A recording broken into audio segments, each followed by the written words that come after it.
അടുത്ത അധ്യായം കുട്ടിയെ അശ്ലീല കാര്യങ്ങൾക്ക് ഉപയോഗിച്ചാലുള്ള നടപടികൾ.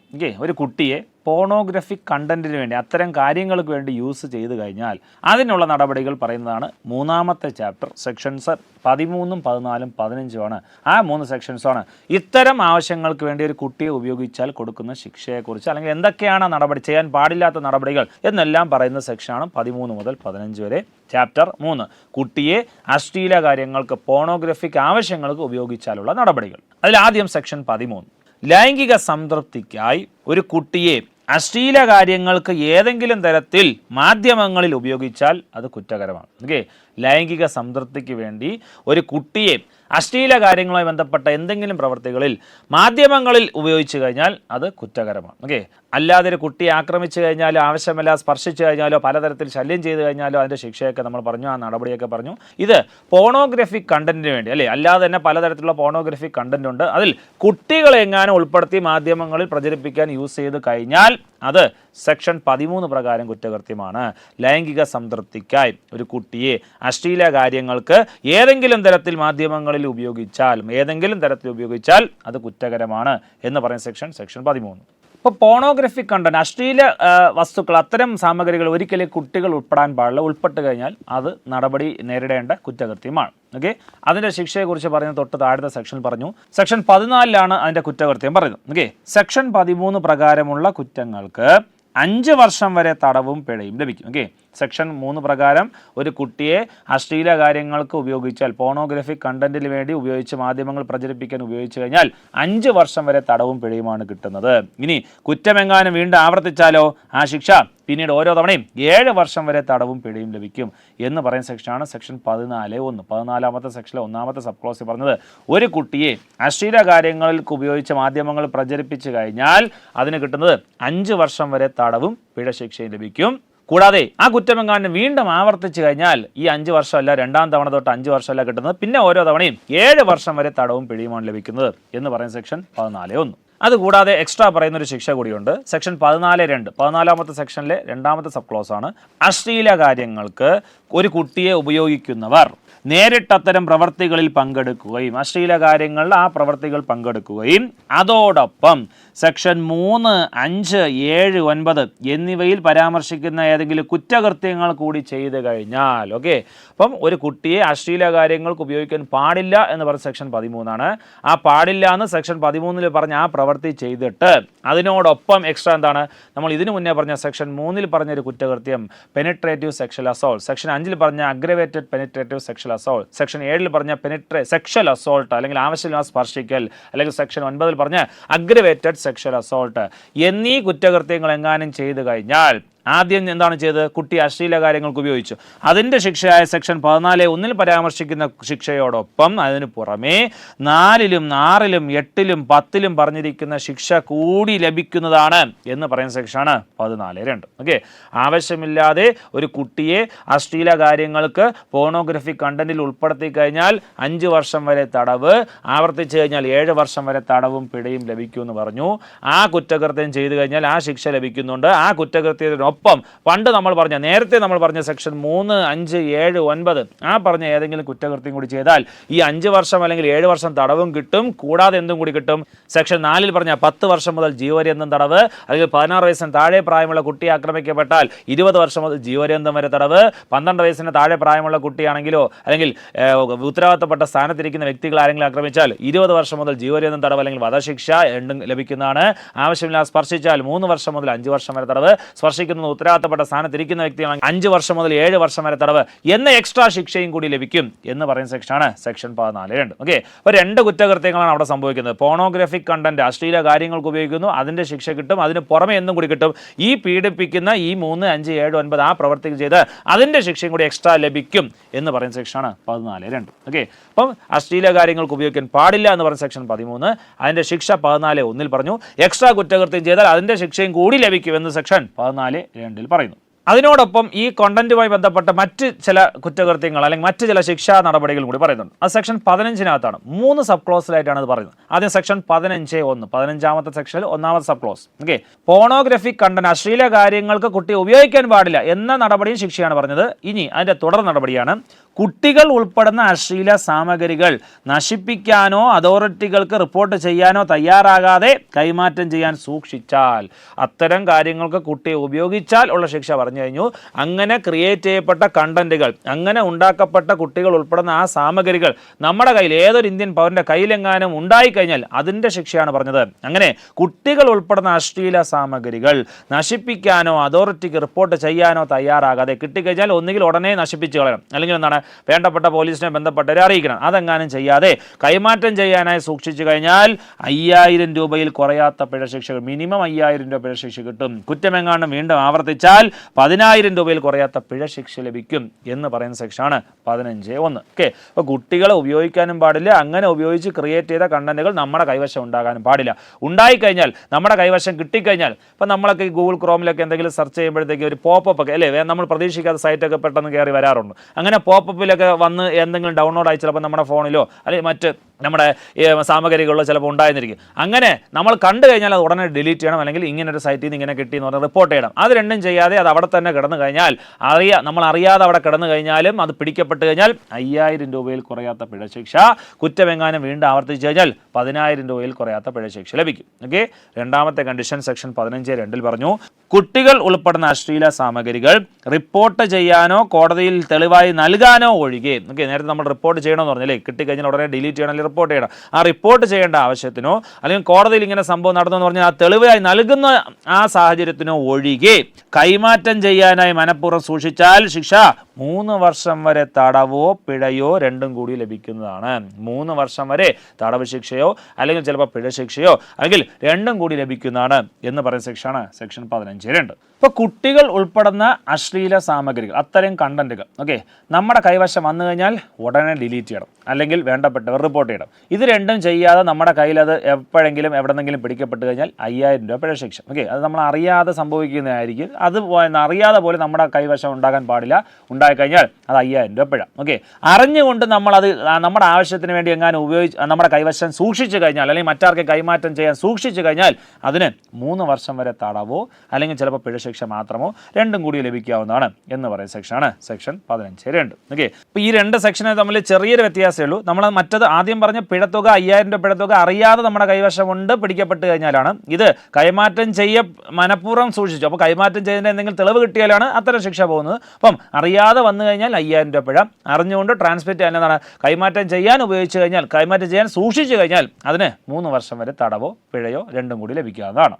ഇനി ഈ ഒരു മേഖലയിൽ വരുന്ന മൂന്നാമത്തെ കുറ്റകൃത്യമാണ് കുട്ടികൾ ഉൾപ്പെടുന്ന അശ്ലീല സാമഗ്രികൾ മനഃപൂർവ്വം വാണിജ്യ ആവശ്യത്തിനായി സൂക്ഷിച്ചാൽ 3 വർഷം മുതൽ 5 വർഷം വരെ തടവോ അല്ലെങ്കിൽ പിഴയോ ചിലപ്പോൾ രണ്ടും കൂടി ലഭിക്കുന്നതാണ്.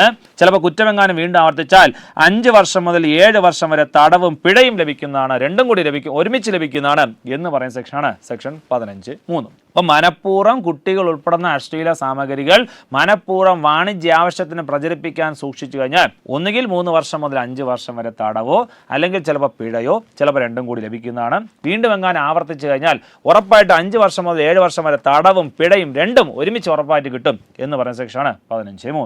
ഓക്കെ, അപ്പോൾ കുട്ടികളെ അശ്ലീല കാര്യങ്ങൾക്ക് യൂസ് ചെയ്യാൻ പാടില്ല. യൂസ് ചെയ്ത് കഴിഞ്ഞാൽ 5 വർഷം വരെ തടവ് ശിക്ഷയോ ആവർത്തിച്ചു കഴിഞ്ഞാൽ 7 വർഷം വരെ തടവ് ശിക്ഷയോ ലഭിക്കും. അത്തരം കുറ്റങ്ങൾ ചെയ്യുന്ന വ്യക്തികൾ ആ കുട്ടിയോട് സെക്ഷൻ 3, 5, 7, 9 കുറ്റങ്ങൾ കൂടി ചെയ്താൽ നേരത്തെ പറഞ്ഞ 5 വർഷം ശിക്ഷയോടൊപ്പം അതിൻ്റെ കൂടെ കിട്ടുന്ന എക്സ്ട്രാ ശിക്ഷയാണ് 4ലും 6ലും 8ലും പറഞ്ഞ എക്സ്ട്രാ ശിക്ഷയും കൂടി കിട്ടും. അതല്ലാതെ ഇത്തരം ക്രിയേറ്റ് ചെയ്യപ്പെട്ട കണ്ടന്റുകൾ, കുട്ടികൾ ഉൾപ്പെടുന്ന അങ്ങനത്തെ ആ പോർണോഗ്രാഫിക് കണ്ടന്റ് നമ്മുടെ കൈവശം അറിയാതെ എങ്ങാനും വന്നു കഴിഞ്ഞാൽ 5000 രൂപ പിഴ. അറിഞ്ഞുകൊണ്ട് നമ്മൾ മറ്റൊരാൾക്ക് കൈമാറാൻ വേണ്ടി സൂക്ഷിക്കുകയാണെങ്കിൽ അതിന് 3 വർഷം തടവ്. ഇനി അറിഞ്ഞുകൊണ്ട് മനഃപൂർവ്വം വാണിജ്യ ആവശ്യത്തിന് സൂക്ഷിച്ചു കഴിഞ്ഞാൽ 3 വർഷം മുതൽ 5 വർഷം വരെ തടവ്, ആവർത്തിച്ചാൽ 5 മുതൽ 7 വർഷം വരെ തടവ് എന്നീ സെക്ഷൻസാണ് 14, 15 കുറ്റകൃത്യങ്ങൾ പറഞ്ഞത്. കുറ്റകൃത്യങ്ങളുടെ ശിക്ഷ പറഞ്ഞത് 13ലാണ് ഇങ്ങനെ ഒരു കുറ്റകൃത്യം ചെയ്യാൻ പാടില്ല, ഇങ്ങനെ ഒരു കണ്ടന്റ് ഉണ്ടാക്കാനേ പാടില്ല എന്ന് പറഞ്ഞ സെക്ഷൻ 13 അധ്യായം കുട്ടിയെ അശ്ലീല കാര്യങ്ങൾക്ക് ഉപയോഗിച്ചാൽ ഇന്ന നടപടി എന്ന് പറഞ്ഞ അധ്യായം സെക്ഷൻ 13, 14, 15.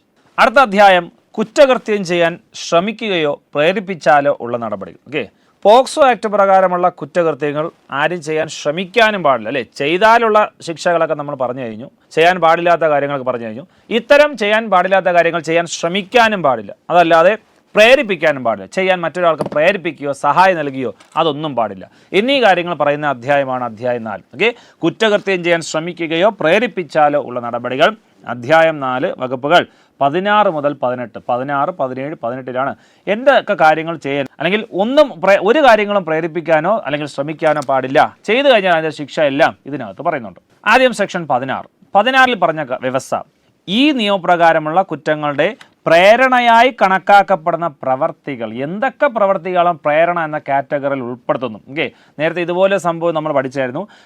ഒരു സെക്ഷൽ ഹരാസ്മെൻറ്റ്, പീഡനം എന്ന് പറഞ്ഞാൽ എന്തൊക്കെ പ്രവർത്തികളാണ് വരുന്നത് എന്ന് പറഞ്ഞ് നമ്മൾ ഒരു 3-4 കണ്ടീഷൻ പറഞ്ഞു. അതുപോലെ ഈ പ്രേരണ എന്ന് പറഞ്ഞാൽ എങ്ങനെയൊക്കെ പ്രേരണ, എന്തൊക്കെ പ്രവൃത്തിയാണ് പ്രേരണയിൽ ഉൾപ്പെടുന്നത് എന്ന കണ്ടീഷനാണ് പറഞ്ഞത്. ഒന്നാമത്തെ കണ്ടീഷൻ, ഈ നിയമപ്രകാരമുള്ള ഒരു കുറ്റം ചെയ്യാൻ മറ്റൊരാളെ പ്രേരിപ്പിക്കാൻ പാടില്ല. ഡയറക്റ്റ് ഒരു പ്രോത്സാഹനം നൽകി നീ ഇപ്പോൾ എന്താണ് ഇങ്ങനെ ഒരു കുറ്റം ചെയ്യാൻ ഒരു പ്രേരണ നൽകാൻ പാടില്ല, ഒരു ഡയറക്റ്റ് പ്രേരണ നൽകാൻ പാടില്ല. എങ്കിൽ ആ പ്രവൃത്തി പ്രേരണ. ഓക്കെ, സെയിം അർത്ഥം തന്നെയാണ്, പ്രേരിപ്പിക്കാൻ പാടില്ല. കൂടാതെ ഒരു കുറ്റം ചെയ്യാൻ ഒന്നോ അതിലധികമോ വ്യക്തികളുമായി ഗൂഢാലോചന നടത്താൻ പാടില്ല. അത് നടത്തുകയും അതിൻ്റെ ഫലമായി ഒരു കുറ്റകൃത്യം സംഭവിക്കുകയും എങ്ങനെ ചെയ്താൽ അതും പ്രേരണാ കുറ്റമാണ്. ഓക്കെ, നേരിട്ട് കുറ്റം ചെയ്യുന്നില്ല, ഒരു കുറ്റം ചെയ്യാൻ വേണ്ടി ഒന്നോ മറ്റധികം വ്യക്തികളുമായി ബന്ധപ്പെട്ട് അല്ലെങ്കിൽ അവരുമായി ചേർന്ന് ഗൂഢാലോചന നടത്തുക. ആ ഗൂഢാലോചന നടത്തുക മാത്രമേ ഇയാൾ ചെയ്യുന്നുള്ളൂ, പക്ഷേ എന്താണ് പ്രവൃത്തി ചെയ്യുന്നില്ല. പക്ഷേ ആ ഗൂഢാലോചന കാരണം ഒരു പ്രവൃത്തി സംഭവിച്ചു കഴിഞ്ഞാൽ, ഒരു കുറ്റകൃത്യം സംഭവിച്ചു കഴിഞ്ഞാൽ ഈ ഗൂഢാലോചനയിൽ പങ്കെടുത്ത ഇയാളും പ്രേരണാ കുറ്റത്തിൽ ആരോപിക്കപ്പെടും. കൂടാതെ ഒരു കുറ്റകൃത്യം ചെയ്യാൻ മനഃപൂർവ്വം സഹായം നൽകുക. ഓക്കെ, ഗൂഢാലോചനയിൽ പങ്കെടുക്കാൻ പാടില്ല, കൂടാതെ സഹായം നൽകാനും പാടില്ല. ഓക്കെ, പ്രേരണ എന്ന കാറ്റഗറിയിൽ എന്തൊക്കെ പ്രവർത്തികളാണ് വരുന്നത്? നേരിട്ട് പ്രേരിപ്പിക്കാൻ പാടില്ല, നേരിട്ട് സഹായം നൽകാൻ പാടില്ല, അല്ലെങ്കിൽ നേരിട്ട് ഗൂഢാലോചനയിൽ പങ്കെടുത്ത് ആ പ്രവൃത്തിയിൽ അദ്ദേഹം പങ്കെടുത്തില്ലെങ്കിൽ ഗൂഢാലോചനയിൽ പങ്കെടുത്തല്ലോ, അപ്പോൾ പ്രവൃത്തി മറ്റാരെങ്കിലും ചെയ്താൽ പോലും ഈ ഗൂഢാലോചനയുടെ ഫലമായി നടന്ന പ്രവൃത്തിയായതുകൊണ്ട് ഗൂഢാലോചനയിൽ പങ്കെടുത്ത വ്യക്തിയും പ്രേരണാ കുറ്റം ആരോപിക്കപ്പെടും. ഈ 3 പ്രവർത്തികളാണ് പ്രേരണ എന്ന കാറ്റഗറിയിൽ സെക്ഷൻ 16 പറയുന്ന പ്രേരണാ കുറ്റങ്ങൾ. ഓക്കെ, ഒരു കുറ്റകൃത്യം പോക്സോ ആക്ട് പ്രകാരം ഒരു കുറ്റകൃത്യത്തിനെ പ്രേരണയായി കണക്കാക്കപ്പെടുന്ന പ്രവർത്തികളാണ് ഇവിടെ ഉദ്ദേശിക്കുന്നത്. ഈ നിയമപ്രകാരമുള്ള ഒരു കുറ്റം ചെയ്യാൻ മറ്റൊരാളും പ്രേരിപ്പിക്കാൻ പാടില്ല, ഒരു തരത്തിലും സഹായം നൽകാൻ പാടില്ല. അതുകൂടാതെ ഒന്നോ അതിലധികം വ്യക്തികളുമായി ചേർന്നിട്ട് ഗൂഢാലോചനയിൽ ഒരാൾ പങ്കെടുക്കുന്നു, അയാൾ ആ കുറ്റകൃത്യം ചെയ്യാൻ ഒപ്പം നിന്നില്ലെങ്കിലും എന്താണ് ഗൂഢാലോചനയിൽ പങ്കെടുത്തത് കാരണം കുറ്റകൃത്യം നടന്നു കഴിഞ്ഞാൽ കുറ്റകൃത്യം നടന്നവരും ശിക്ഷിക്കപ്പെടും, ഈ ഗൂഢാലോചനയിൽ പങ്കെടുത്ത ഇയാളും പ്രേരണാ കുറ്റം ആരോപിച്ച് ശിക്ഷിക്കപ്പെടും എന്ന് പറയുന്ന സെക്ഷനാണ് സെക്ഷൻ 16.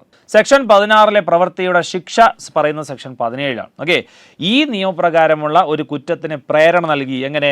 നേരിട്ട് പ്രേരിപ്പിക്കുക, നേരിട്ട് സഹായിക്കുക, ഗൂഢാലോചനയിൽ പങ്കെടുക്കുക. ആ ഗൂഢാലോചനയിൽ പങ്കെടുത്തിട്ട് നേരിട്ട് പ്രവൃത്തി ചെയ്തില്ലെങ്കിൽ കുഴപ്പമില്ല, ജസ്റ്റ് ഗൂഢാലോചനയിൽ പങ്കെടുത്താലും പ്രേരണാ കുറ്റമാണ്. അങ്ങനെ പ്രേരണ നൽകി എന്ന് ആരെങ്കിലും പിടിക്കപ്പെട്ട് കഴിഞ്ഞിട്ട് ആ പ്രേരണകാരം ഒരു കുറ്റകൃത്യം എങ്ങാനും സംഭവിച്ചു കഴിഞ്ഞാൽ, ഓക്കെ, ഇയാളുടെ ഒരു പ്രേരണ കാരണമോ ഇയാളുടെ ഒരു സഹായം കാരണമോ ഇയാളുടെ ഗൂഢാലോചന കാരണമോ ഒരു കുറ്റകൃത്യം എങ്ങാനും സംഭവിച്ചാൽ ഇയാൾക്ക് ഡയറക്റ്റ് കോണ്ടാക്റ്റ് ഇല്ല, ഇങ്ങനത്തെ എന്താണ് ഒരു പ്രേരണ സഹായം എന്ന കോണ്ടാക്റ്റ് മാത്രമേ ഉള്ളൂ.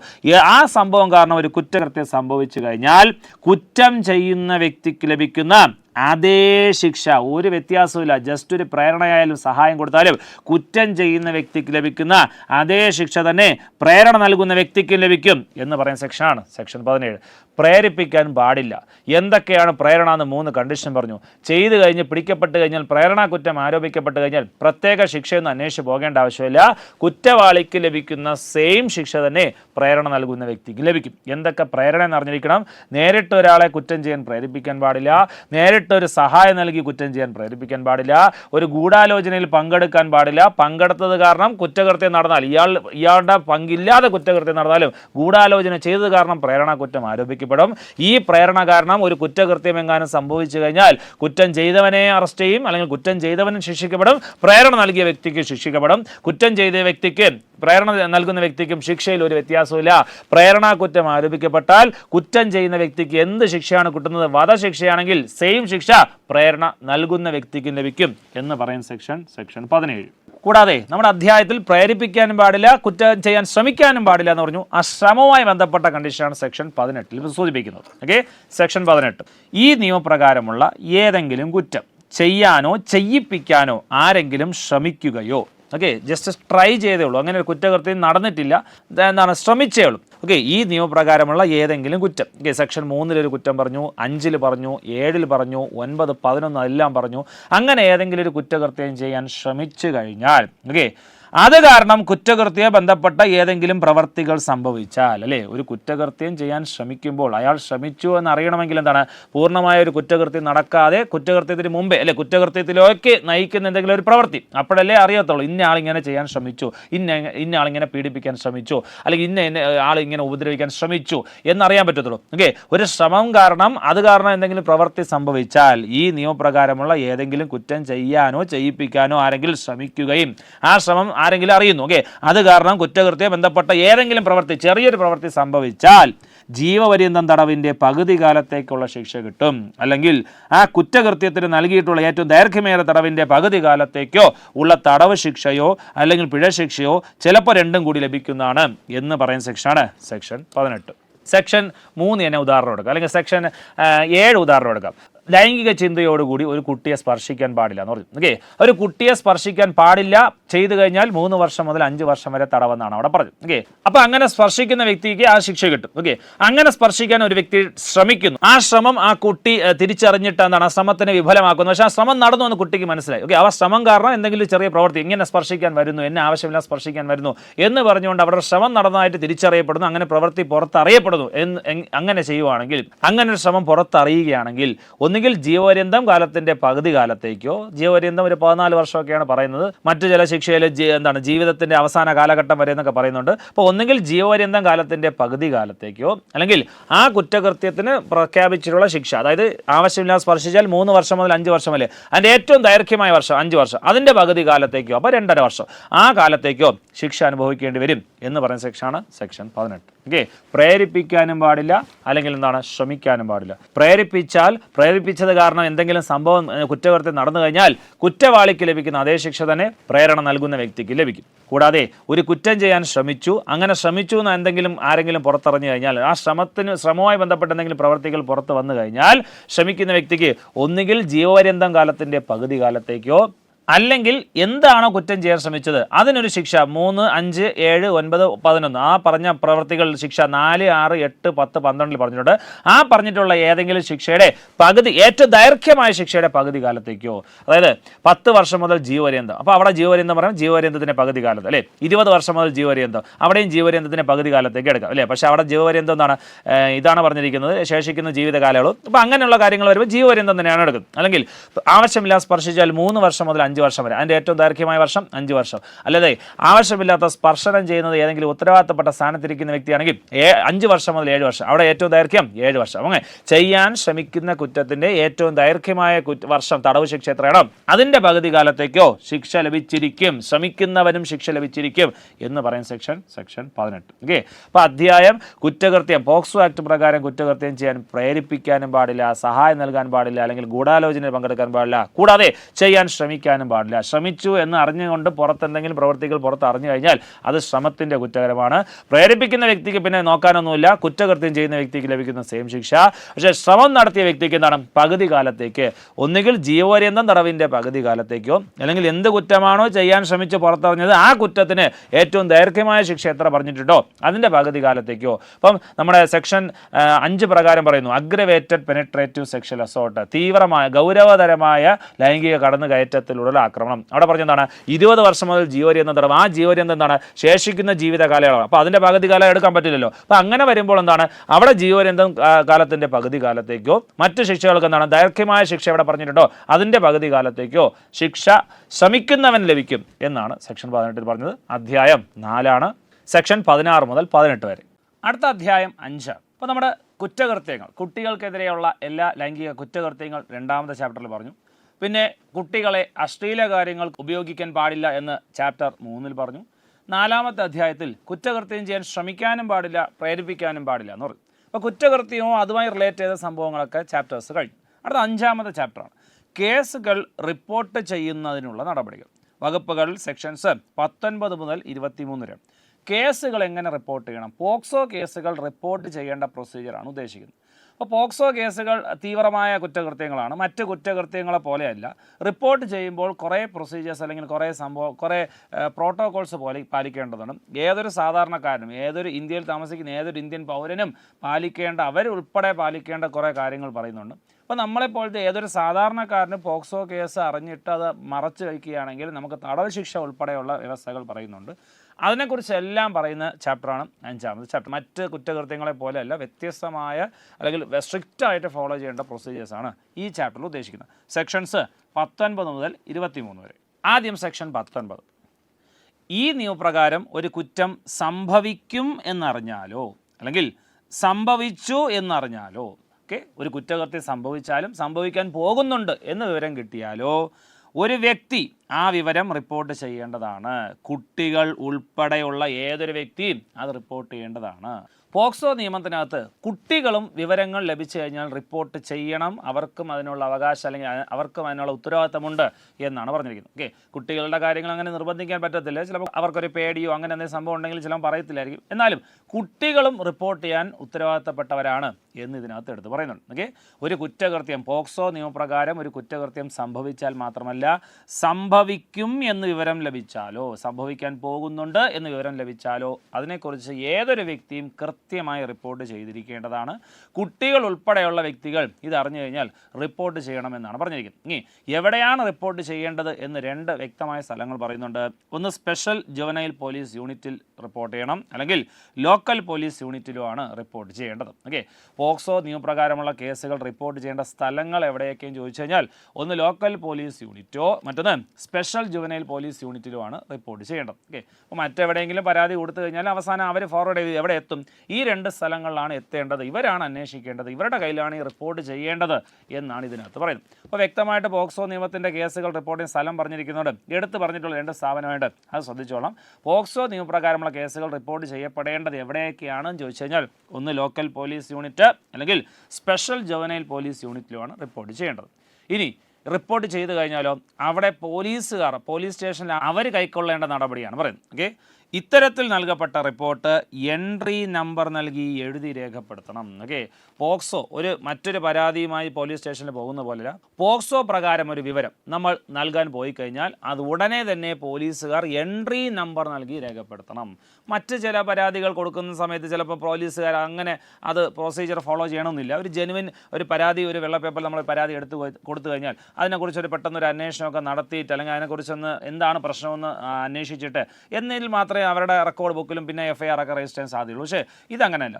പോക്സോ കൊണ്ട് വിവരവുമായി പോലീസ് സ്റ്റേഷനിൽ എത്തിക്കഴിഞ്ഞാൽ ഉടനെ എൻട്രി നമ്പർ നൽകി പോലീസ് രേഖപ്പെടുത്തണം.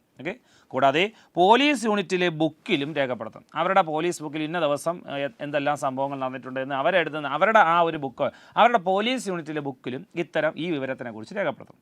പറയുന്നത് ഒരു കുറ്റകൃത്യം സംഭവിച്ചാലോ സംഭവിക്കുമെന്നറിഞ്ഞാലോ പോലീസ് യൂണിറ്റിലോ ലോക്കൽ പോലീസ് യൂണിറ്റിലോ അല്ലെങ്കിൽ സ്പെഷ്യൽ ജുവനൈൽ പോലീസ് യൂണിറ്റിലോ ആണ് റിപ്പോർട്ട് ചെയ്യേണ്ടത്. അവരുടെ കയ്യിൽ റിപ്പോർട്ട് വന്ന ഉടനെ തന്നെ അവർ ചെയ്യേണ്ടത് എൻട്രി നമ്പർ നൽകി രേഖപ്പെടുത്തണം. അവരുടെ പോലീസിൻ്റെ യൂണിറ്റ് ബുക്കിലും ഈ വിവരം രേഖപ്പെടുത്തണം.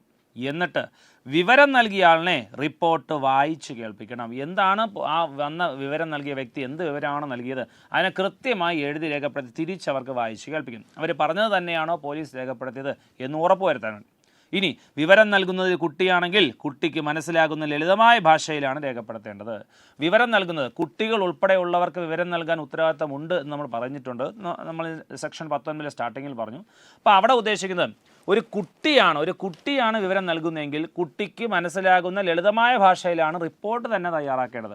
പോലീസ് ഒരു കുട്ടി പറയുന്ന കാര്യങ്ങൾ എഴുതിയെടുക്കുമ്പോൾ തിരിച്ച് വായിച്ച് കേൾപ്പിക്കുമ്പോൾ കുട്ടിക്ക് മനസ്സിലാകണം. വലിയ കടുപ്പിച്ചുള്ള നമ്മുടെ നിയമപരമായിട്ടുള്ള വാക്കുകളൊന്നും എഴുതി ചേർക്കാതെ ലളിതമായ ഭാഷ കുട്ടിക്ക് തിരിച്ച് വായിച്ച് കേൾപ്പിക്കുമ്പോൾ ഞാൻ പറഞ്ഞതാണ് ആ പോലീസുകാരൻ തിരിച്ച് പറയുന്നത് എന്ന് കുട്ടിക്ക് മനസ്സിലാകുന്ന ലളിതമായ ഭാഷയിലാണ് റിപ്പോർട്ട് തയ്യാറാക്കേണ്ടത്. ഇനി കുട്ടിക്ക് മനസ്സിലാകാത്ത ഭാഷയിലാണ് രേഖപ്പെടുത്തുന്നതെങ്കിൽ നിർദ്ദിഷ്ട യോഗ്യതയുള്ള വിവർത്തകൻ്റെ സേവനം കുട്ടിക്ക് ലഭ്യമാക്കണം. മറ്റ് ഭാഷ പോലീസ് രേഖപ്പെടുത്തുന്ന പോലീസിൻ്റെ ഭാഷയെ വ്യത്യാസമുണ്ട് കുട്ടിയുടെ ഭാഷയെങ്കിൽ ഒരു വിവർത്തകൻ്റെ സേവനം സ്വീകരിച്ചാണ് റിപ്പോർട്ട് തയ്യാറാക്കേണ്ടത്, തിരിച്ച് വായിച്ച് കേൾപ്പിക്കേണ്ടത്. അപ്പോൾ പോലീസ് സ്റ്റേഷനിൽ അല്ലെങ്കിൽ പോക്സോ നിയമപ്രകാരം നമ്മൾ കേസ് റിപ്പോർട്ട് ചെയ്ത് കഴിഞ്ഞാൽ വിവരം നൽകുന്ന വ്യക്തിക്ക് തിരിച്ച് വായിച്ച് കേൾപ്പിക്കണം. വിവരം നൽകുന്നത് ഒരു കുട്ടിയാണെങ്കിൽ റിപ്പോർട്ട് തയ്യാറാക്കുമ്പോൾ തന്നെ കുട്ടിക്ക് മനസ്സിലാകുന്ന ലളിതമായ ഭാഷയിൽ റിപ്പോർട്ട് തയ്യാറാക്കണം.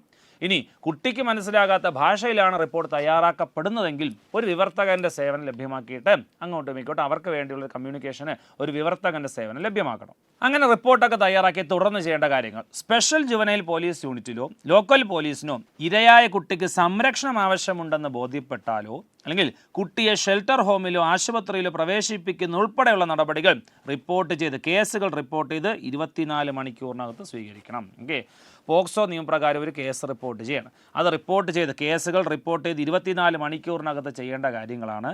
സ്പെഷ്യൽ ജുവനൈൽ പോലീസ് യൂണിറ്റിലോ അല്ലെങ്കിൽ ലോക്കൽ പോലീസ് യൂണിറ്റിലോ ഇരയായ കുട്ടിക്ക് എന്തെങ്കിലും സംരക്ഷണം ആവശ്യമുണ്ട് എന്ന് ബോധ്യപ്പെട്ടാൽ ഉടനെ കുട്ടിയെ ഒന്നുകിൽ ഷെൽട്ടർ ഹോമിൽ എത്തിക്കണം, അല്ലെങ്കിൽ ആശുപത്രി സേവനമാണ് ആവശ്യമുണ്ടെങ്കിൽ അവിടെ പ്രവേശിക്കുന്ന ഉൾപ്പെടെ നടപടി പോലീസാണ് ചെയ്യേണ്ടത്. 24 മണിക്കൂറാണ്. എപ്പോഴും മുതൽ 24 മണിക്കൂർ എന്ന് വെച്ചാൽ കേസുകൾ റിപ്പോർട്ട് ചെയ്ത് 24 മണിക്കൂറാണ്. അപ്പോൾ പോക്സോ നിയമപ്രകാരം ഒരു കുറ്റകൃത്യം നടന്നു കഴിഞ്ഞാൽ ഒരു കുറേ ദിവസം ശേഷം, ഒരു 1-2 വർഷത്തിന് ശേഷം വേണമെങ്കിൽ റിപ്പോർട്ട് ചെയ്യാം, അല്ലേ? റിപ്പോർട്ട് ചെയ്യുന്നതിനകത്ത് അങ്ങനെ കാലപരിധിയൊന്നുമില്ല. വ്യക്തമായ തെളിവുണ്ടെങ്കിൽ അന്ന് കേസെടുത്ത് അതിന് അന്വേഷണം നടത്തുന്നതായിരിക്കും. ഓക്കെ, അതുകൊണ്ട് കുറ്റകൃത്യം നടന്ന ഉടനെ 24 മണിക്കൂറല്ല ഉദ്ദേശിക്കുന്നത്, കേസുകൾ റിപ്പോർട്ട് ചെയ്ത് 24 മണിക്കൂർ. അങ്ങനെ തന്നെ PSC ഒരിക്കലും ചോദ്യം ചോദിച്ചു, കേസുകൾ റിപ്പോർട്ട് ചെയ്ത് 24 മണിക്കൂറാണോ, കുറ്റകൃത്യം നടന്ന് 24 മണിക്കൂറാണോ, കോടതിയിൽ കേസ് പോയി 24 മണിക്കൂറാണോ? അങ്ങനെ ഓപ്ഷൻ ഒരിക്കൽ ചോദിച്ചു. അപ്പോൾ ഈ 2 കാര്യങ്ങൾ, ഷെൽട്ടർ ഹോമിലാക്കേണ്ട നടപടിയും ആശുപത്രിയിലാക്കേണ്ട നടപടിയും കുറ്റകൃത്യം റിപ്പോർട്ട് ചെയ്ത് കേസുകൾ റിപ്പോർട്ട് ചെയ്ത് 24 മണിക്കൂറിനകത്താണ് ചെയ്യേണ്ടത്. കൂടാതെ കേസുകൾ റിപ്പോർട്ട് ചെയ്ത് 24 മണിക്കൂറിനകത്ത് ചെയ്യേണ്ട മറ്റ് 2 കാര്യങ്ങളാണ്: ചൈൽഡ് വെൽഫെയർ കമ്മിറ്റിയെയും സ്പെഷ്യൽ കോടതിയെയും ഈ കുറ്റകൃത്യത്തെക്കുറിച്ച് അറിയിക്കുകയും തുടർന്ന് സ്വീകരിച്ച നടപടിയെക്കുറിച്ചും അറിയിക്കുക എന്നതുകൂടി ചെയ്തിരിക്കണം. ഓക്കെ, അപ്പോൾ കേസുകൾ റിപ്പോർട്ട് ചെയ്ത് 24 മണിക്കൂറിനകത്ത് ചെയ്യേണ്ട മറ്റ് 2 നടപടിയാണ് ചൈൽഡ് വെൽഫെയർ കമ്മിറ്റിയെ അറിയിക്കണം. ഇങ്ങനൊരു കുറ്റകൃത്യം നടന്നു, ഇന്ന സ്ഥലത്തൊരു കുറ്റകൃത്യം നടന്നു, അത് എങ്ങനെയാണ് നടപടിയെടുത്തത്. ഇങ്ങനെ ചൈൽഡ് വെൽഫെയർ കമ്മിറ്റിയും സ്പെഷ്യൽ കോടതിയും. നമ്മൾ ഈ ആക്ട് പറഞ്ഞു തുടങ്ങിയപ്പോഴേ പറഞ്ഞായിരുന്നു, ഈ കേസുകൾ സാധാരണ കോടതിയിലായിരിക്കില്ല വിചാരണ ചെയ്യുന്നത്, അതിനുവേണ്ടി രൂപീകരിച്ച സ്പെഷ്യൽ കോടതികളുണ്ട്. നമ്മളൊരു ചാപ്റ്റർ പറഞ്ഞപ്പോഴത്തേക്ക് അവിടെ സൂചിപ്പിച്ചായിരുന്നു. അപ്പോൾ സ്പെഷ്യൽ കോടതിയുണ്ട്, ആ കോടതിയെ അറിയിക്കണം. ഇങ്ങനെ ഇന്ന സ്ഥലത്ത് ഒരു കുറ്റകൃത്യം നടന്നു, അതിനെ തുടർന്ന് ഞങ്ങൾ ആ കുട്ടിക്ക് ഷെൽട്ടർ ഹോമിൻ്റെ സേവനം ആവശ്യമുണ്ട്, അവിടെ എത്തിച്ചു, അല്ലെങ്കിൽ ആശുപത്രി സേവനം ആവശ്യമുണ്ട്, ഞങ്ങൾ എത്തിച്ചു എന്ന് തുടർന്ന് സ്വീകരിച്ച നടപടിയെക്കുറിച്ചും അവരെ അറിയിക്കേണ്ടതാണ്. അപ്പോൾ കേസുകൾ റിപ്പോർട്ട് ചെയ്ത് 24 മണിക്കൂറിനകത്ത് ലോക്കൽ പോലീസ് യൂണിറ്റോ സ്പെഷ്യൽ ജുവനൈൽ പോലീസ് യൂണിറ്റോ ചെയ്യേണ്ട കാര്യങ്ങൾ: കുട്ടിക്ക് സംരക്ഷണം ആവശ്യമുണ്ടെന്ന് തോന്നിക്കഴിഞ്ഞാൽ അത് ഷെൽട്ടർ ഹോമിൽ എത്തിക്കണം, ആശുപത്രി സേവനം ആവശ്യമുണ്ടെന്ന് തോന്നിക്കഴിഞ്ഞാൽ 24 മണിക്കൂറിനകത്ത് അതും കൊടുത്തിരിക്കണം. ചൈൽഡ് വെൽഫെയർ കമ്മിറ്റിയും സ്പെഷ്യൽ കോടതിയും കുറ്റകൃത്യത്തെക്കുറിച്ചും തുടർന്ന് അവർ എന്തൊക്കെ നടപടിയെടുത്തോ, അതായത് ഷെൽട്ടർ ഹോമിലാക്കിയോ ആശുപത്രിയിലാക്കിയോ എന്ന നടപടിയെക്കുറിച്ചുള്ള ഡീറ്റെയിൽസ് 24 മണിക്കൂർ, എപ്പോൾ കേസുകൾ റിപ്പോർട്ട് ചെയ്ത് 24 മണിക്കൂറത്ത് പോലീസ് ഈ 3 കാര്യങ്ങൾ ചെയ്തിരിക്കണം. കൂടാതെ ഒരു വ്യക്തി സതുദ്ദേശത്തോടുകൂടി ഈ നിയമപ്രകാരമുള്ള കുറ്റത്തെക്കുറിച്ച് വിവരം നൽകിയാൽ അതിന്മേൽ അയാൾക്ക് ബാധ്യതയില്ല. ഓക്കെ, നമ്മുടെ പോക്സോ നിയമത്തിനകത്ത് വ്യാജ പരാതി നൽകിയാൽ അവിടെ കൊടുക്കുന്ന ശിക്ഷാ നടപടിയും കാര്യങ്ങളൊക്കെ പറയുന്നുണ്ട്. അതുകൊണ്ട് അതുമായി ബന്ധപ്പെട്ട് എടുത്ത് പറയുന്നതാണ്, ഏതെങ്കിലും ഒരു വ്യക്തി നല്ല ഉദ്ദേശത്തോടുകൂടി ഈ നിയമപ്രകാരം ഒരു വിവരം നൽകിക്കഴിഞ്ഞാൽ അതിന്മേൽ അയാൾക്ക് ബാധ്യതയില്ല. അതുകൊണ്ട് അയാൾക്കെതിരെ വ്യാജ പരാതിയുടെ കേസൊന്നും എടുക്കത്തില്ല. നമ്മൾ ഇനി പറയാൻ പോകുന്ന സെക്ഷനിലുണ്ട്, വ്യാജ പരാതി നൽകുന്നത് ഒന്നുകിൽ ആരെങ്കിലും അവമാനിക്കാനോ ഭീഷണിപ്പെടുത്താനോ യൂസ് ചെയ്യുവാണെങ്കിൽ മാത്രമേ അത്തരം ശിക്ഷകൾ കൊടുക്കത്തുള്ളൂ. ഒരാൾക്ക് ഇങ്ങനെ എന്തോ സംശയം തോന്നി, ഇങ്ങനെ ഒരു കുറ്റകൃത്യം നടക്കാൻ പോകുന്നു, അല്ലെങ്കിൽ ഇന്ന സ്ഥലത്ത് ഒരു കുറ്റകൃത്യം നടന്നു, അങ്ങനെ എന്തെങ്കിലും ഡൗട്ട് തോന്നി റിപ്പോർട്ട് ചെയ്യുമ്പോൾ അവിടെ അത് കുറ്റകൃത്യം നടന്നിട്ടില്ല എന്ന് കാണുമ്പോൾ അയാൾ മറ്റാരെയും ഹാനികരമായിട്ട് ബാധിക്കാൻ വേണ്ടി അല്ല ആ വിവരം നൽകിയെങ്കിൽ, നല്ല ഉദ്ദേശത്തോടു കൂടിയാണ് വിവരം നൽകിയെങ്കിൽ അയാൾക്കെതിരെ വ്യാജ പരാതിയുടെ കേസ് എടുക്കത്തില്ല, അതിന്മേൽ അയാൾക്ക് ബാധ്യതയില്ല എന്നുകൂടി പറയുന്ന സെക്ഷനാണ് സെക്ഷൻ 19. സെക്ഷൻ 19-നകത്താണ് കേസുകൾ ചെന്ന് റിപ്പോർട്ട് ചെയ്യുമ്പോൾ ഫസ്റ്റ് എടുക്കുന്ന നടപടി പറയുന്നത്. ആദ്യം പറഞ്ഞു, കുറ്റകൃത്യം സംഭവിച്ചാലും അറിയിക്കണം, കുറ്റകൃത്യം സംഭവിക്കാൻ പോകുന്നുണ്ട് എന്ന് അറിഞ്ഞാലും അറിയിക്കണം, അത് ഏതൊരു വ്യക്തി അറിയിക്കണം, കുട്ടികൾ ഉൾപ്പെടെ അറിയിക്കണം. അറിയിച്ചു കഴിഞ്ഞാൽ പോലീസ് ആദ്യം തന്നെ എൻട്രി നമ്പർ നൽകി ആ വിവരം രേഖപ്പെടുത്തണം, പിന്നെ പോലീസിൻ്റെ യൂണിറ്റ് ബുക്കിൽ അവർ രേഖപ്പെടുത്തണം, എന്നിട്ട് വിവരം നൽകിയ വ്യക്തിക്ക് ആ റിപ്പോർട്ട് തിരിച്ചു വായിച്ച് കേൾപ്പിക്കണം. കുട്ടിയാണ് റിപ്പോർട്ട് നൽകുന്നതെങ്കിൽ റിപ്പോർട്ട് തയ്യാറാക്കുമ്പോൾ തന്നെ ലളിതമായ ഭാഷയിൽ തയ്യാറാക്കണം. കുട്ടിക്ക് മനസ്സിലാകാത്ത ഭാഷയിലാണ് വിവരം നൽകുന്നതെങ്കിൽ വിവർത്തകൻ്റെ സേവനം സ്വീകരിക്കണം. കേസുകൾ റിപ്പോർട്ട് ചെയ്ത് പോലീസിന് കയ്യിൽ റിപ്പോർട്ട് ചെയ്ത് 24 മണിക്കൂറിനകത്ത് ഷെൽട്ടർ ഹോം സേവനം, ആശുപത്രി സേവനം അവർക്ക് നൽകിയിരിക്കണം. കൂടാതെ ചൈൽഡ് വെൽഫെയർ കമ്മിറ്റിയും സ്പെഷ്യൽ കോടതിയും ഈ കേസിനെ കുറിച്ചും തുടർന്ന് സ്വീകരിച്ച നടപടിയെക്കുറിച്ച് അറിയിക്കണം. ഇനി വ്യാജ പരാതിയുടെ കേസുമായി ഇഷ്ടംപോലെ സംഭവങ്ങൾ ഉണ്ടാകാറുണ്ട്. ഒരു വ്യക്തി നല്ല ഉദ്ദേശത്തോടു കൂടി ഈ നിയമപ്രകാരം വിവരം നൽകിയാൽ അതിന്മേൽ അയാൾക്ക് ബാധ്യതയില്ല. ആ വിവരം നൽകുന്ന സാഹചര്യങ്ങളിൽ അയാൾക്കെതിരെ കേസെടുക്കാറില്ല എന്ന് പറയുന്ന സെക്ഷനാണ് സെക്ഷൻ 19. അടുത്ത സെക്ഷൻ 20 ആണ്. 20-നകത്ത് സൂചിപ്പിക്കുന്നത് മാധ്യമങ്ങൾ, ഹോട്ടൽ, ലോഡ്ജ്, ആശുപത്രി, ക്ലബ്ബ്, സ്റ്റുഡിയോ എന്നീ സ്ഥാപനങ്ങളോ അവിടുത്തെ ജീവനക്കാരോ ഈ നിയമപ്രകാരമുള്ള കുറ്റകൃത്യങ്ങൾ ശ്രദ്ധയിൽപ്പെട്ടാൽ കൃത്യമായി സ്പെഷ്യൽ ജുവനൈൽ പോലീസ് യൂണിറ്റിനോ ലോക്കൽ പോലീസ് യൂണിറ്റിനോ വിവരം നൽകണം. ഓക്കെ, അപ്പോൾ ഓൾറെഡി നമ്മൾ ഏതൊരു വ്യക്തിയും ഈ വിവരം ലഭിച്ചാൽ റിപ്പോർട്ട് ചെയ്യണമെന്ന് പറഞ്ഞു. അവിടെ കുട്ടികൾ ഉൾപ്പെടെ അറിഞ്ഞാൽ റിപ്പോർട്ട് ചെയ്യണമെന്ന് പറഞ്ഞു. ഇനി മാധ്യമങ്ങളോ ഹോട്ടൽ, ലോഡ്ജ്, ആശുപത്രി, ക്ലബ്ബ്, സ്റ്റുഡിയോ എന്നീ സ്ഥാപനങ്ങളോ അവിടുത്തെ ജീവനക്കാരോ പോക്സോ നിയമപ്രകാരം എന്തെങ്കിലും വിവരം കിട്ടിക്കഴിഞ്ഞാൽ അവരും അത് മറച്ചു വയ്ക്കാൻ പാടില്ല, ഉടനെ തന്നെ റിപ്പോർട്ട് ചെയ്യണം. റിപ്പോർട്ട് ചെയ്യുന്ന 2 സ്ഥലങ്ങൾ നമ്മൾ സെക്ഷൻ 19 പറഞ്ഞ 2 സ്ഥലങ്ങൾ തന്നെയാണ്. ഒന്ന് ലോക്കൽ പോലീസ് യൂണിറ്റോ അല്ലെങ്കിൽ സ്പെഷ്യൽ ജുവനൈൽ പോലീസ് യൂണിറ്റോ ആണ് റിപ്പോർട്ട് ചെയ്യേണ്ടത്. ആണ് സെക്ഷൻ 21. സെക്ഷൻ 21 പറഞ്ഞത് സെക്ഷൻ 19ഉം 20 പ്രകാരം തൊട്ട് മുന്നേ നമ്മൾ പറഞ്ഞ 2 സെക്ഷൻ പ്രകാരം ഒരു കുറ്റകൃത്യം റിപ്പോർട്ട് ചെയ്യാൻ ആരെങ്കിലും വീഴ്ച വരുത്തിയാൽ വീഴ്ച വരുത്തുന്ന വ്യക്തിക്കോ കുറ്റകൃത്യം രേഖപ്പെടുത്താൻ വീഴ്ച വരുത്തുന്ന പോലീസിനോ. ഓക്കെ, സെക്ഷൻ 19ലും 20ലും നമ്മൾ കേസുകൾ എങ്ങനെ റിപ്പോർട്ട് ചെയ്യുന്നു, റിപ്പോർട്ട് ചെയ്ത് കഴിഞ്ഞാൽ പോലീസ് എന്തൊക്കെ നടപടിയെടുക്കുന്നു, ആരൊക്കെ റിപ്പോർട്ട് ചെയ്യണം, ആർക്കൊക്കെ ബാധ്യതയുണ്ട് എന്ന് എല്ലാവരെയും പറഞ്ഞു.